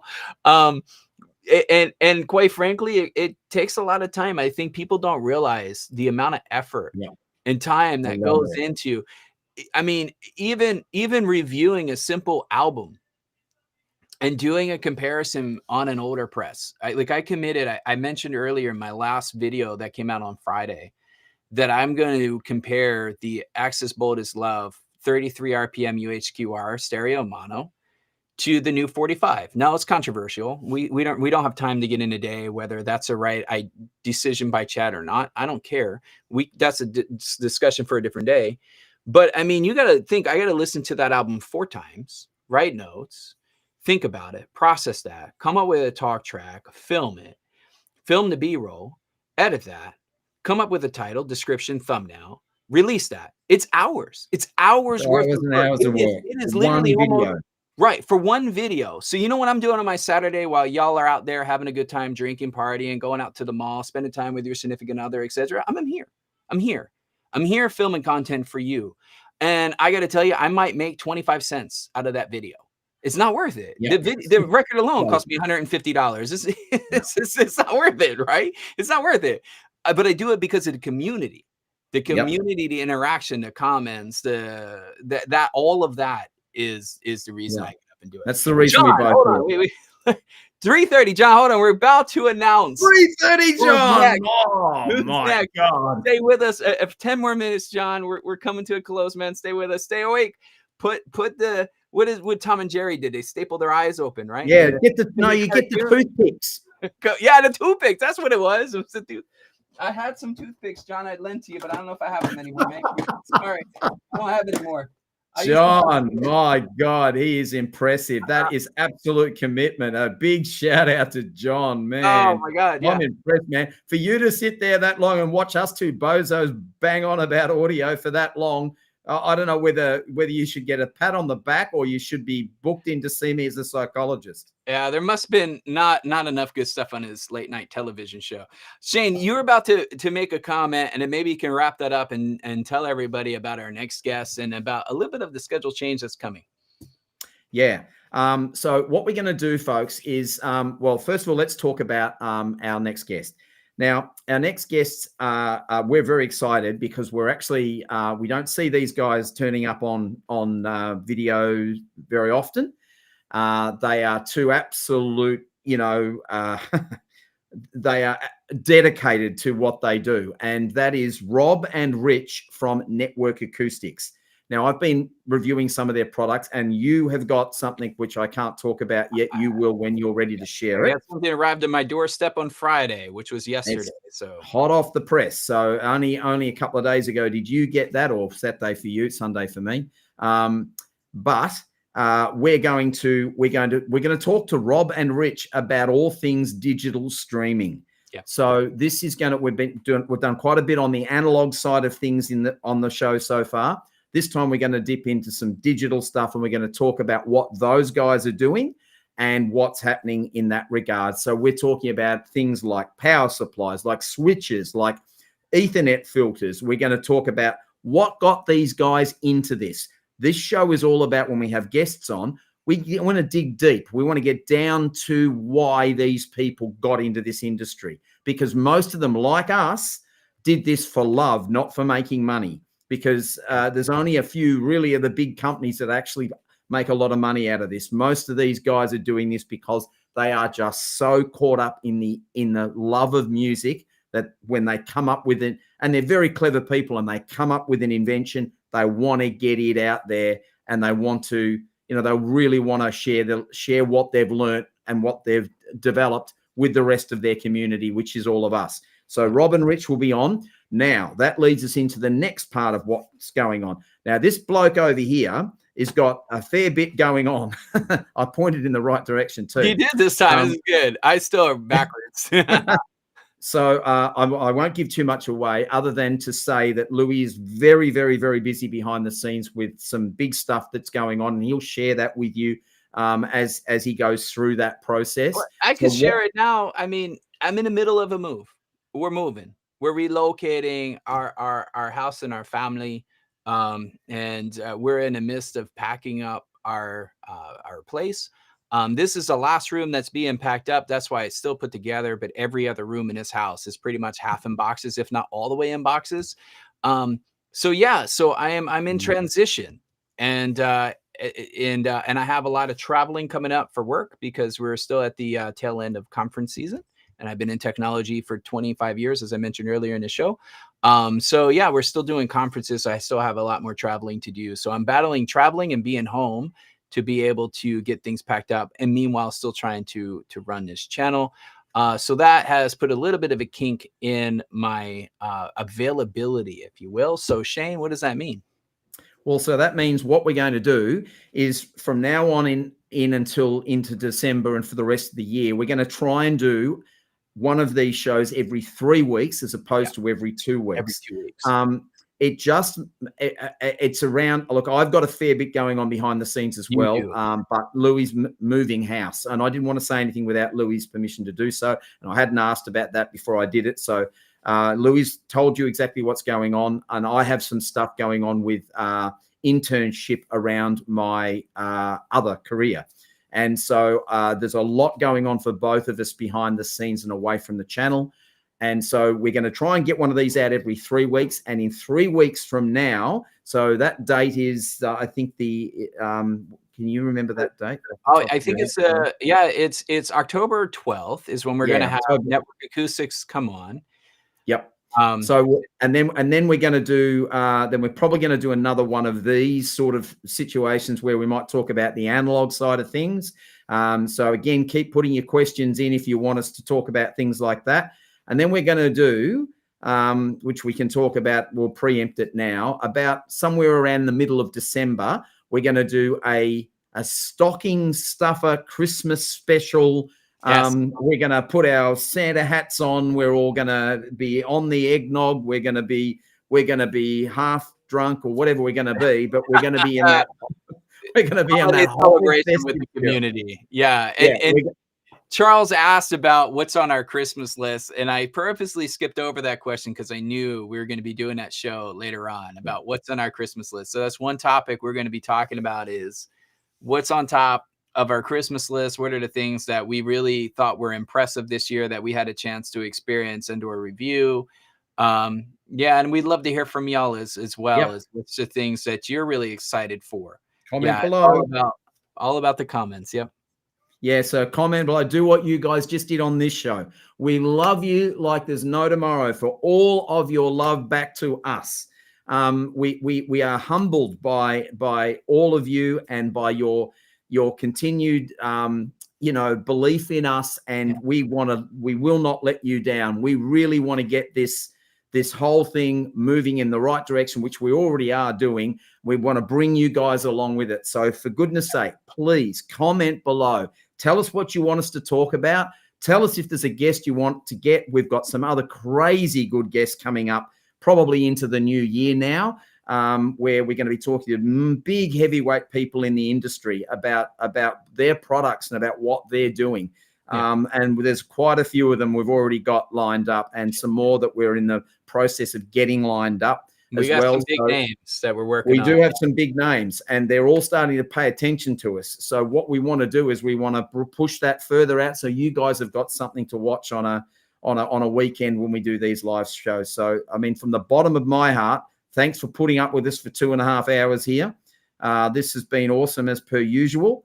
Very little of this is scripted, if any of it. It is literally a live show. We've got a few questions that, you know, we put together here, but this is just Louie and me going. It's been an absolute pleasure to spend the evening with everyone. Thank you so much for dialing in, as Shane mentioned, and thank you for being part of the community, because again, as Shane and I think both mentioned in our comments of why we started YouTube, is because of y'all. I don't think Shane or I would be here if it wasn't for your connection, your friendship, your support. We wouldn't be here. We would be doing, him and I would probably still talk, but we wouldn't be creating the stuff for the channel. Maybe, I don't know. Who are you? I'm confused. The one thing I will say is that we'll do the every 3 weeks until the end of the year. But then once the new year breaks, we plan on going back to the fortnight, because by then things will be settled, I think, for both Shane and I, and we can get back on a normal schedule. So we appreciate your understanding in the circumstances that we have. We thank everyone for tuning in here. And I got to ask, I don't know if we're going to get it, John, but I don't know if John made it. I know it was 3:30 when he sent this last text, so I don't know if he made it to 3:40. But John, hopefully you get some good sleep. And thank you all for leaving great comments here. From Charles, we got Adrian also said it was a great show. We have the Masher saying it was a great show. So a lot of folks chiming in here saying we had a great program. Shane, final words before we sign off? It's as per usual, mate. We love doing these things. We really love having you guys come along to them. There's a lot of really honest opinion gets said on this live stream. We're shooting absolutely from our hearts, and we love having you shoot back to us through your hearts, by giving us the questions you want answered, by showing us that you appreciate what we're doing here. And John's made it. Well, I mean, I'm impressed with that man.